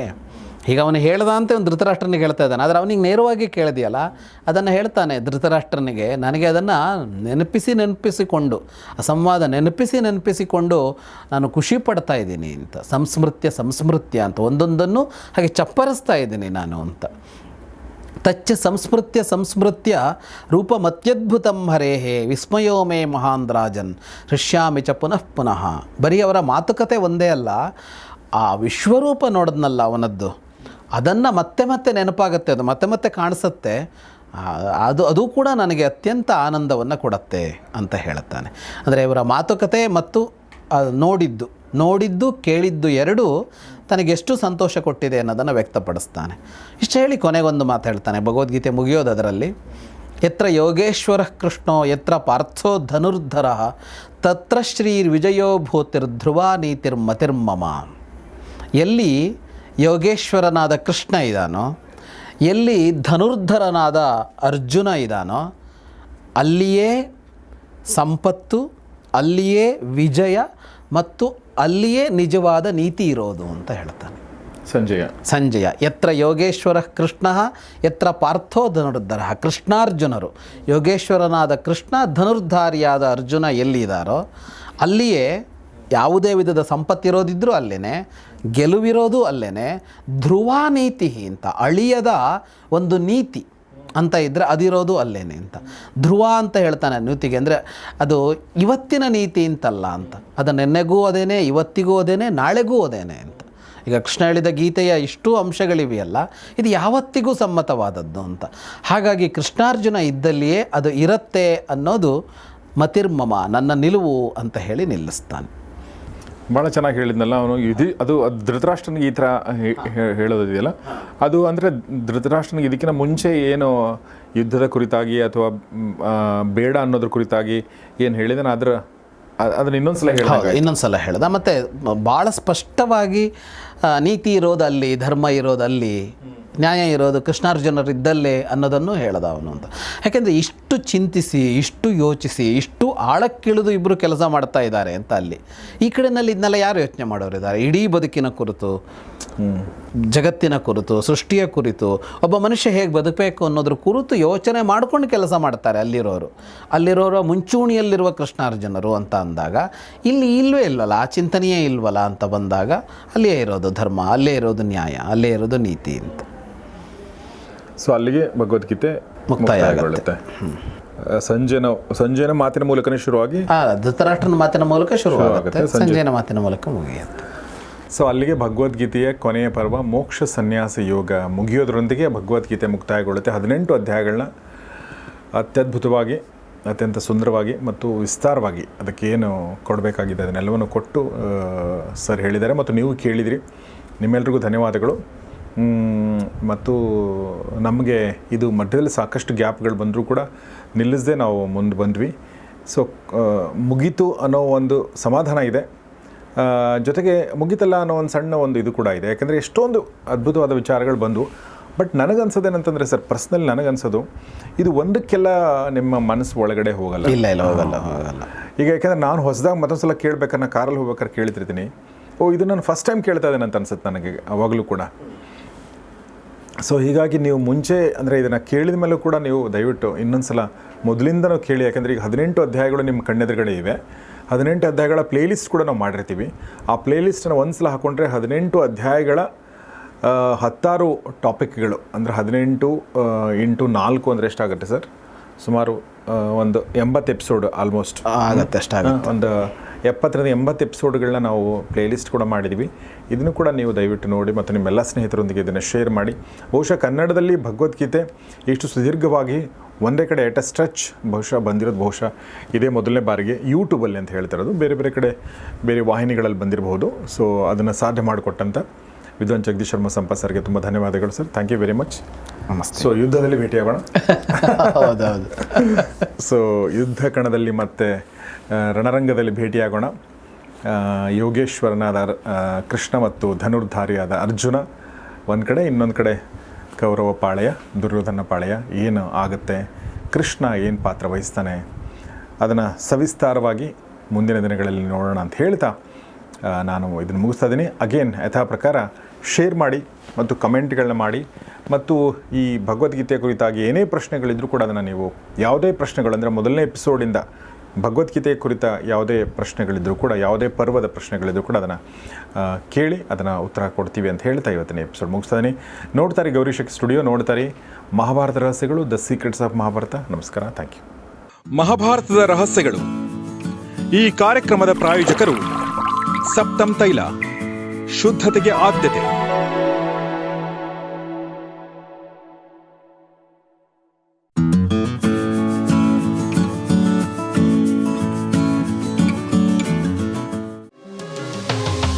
ಈ ಕಾರ್ಯಕ್ರಮದ ಸಹ ಪ್ರಾಯೋಜಕರು CA Dayanand Bongale stock market training institute, Rajajinagar, Bengaluru.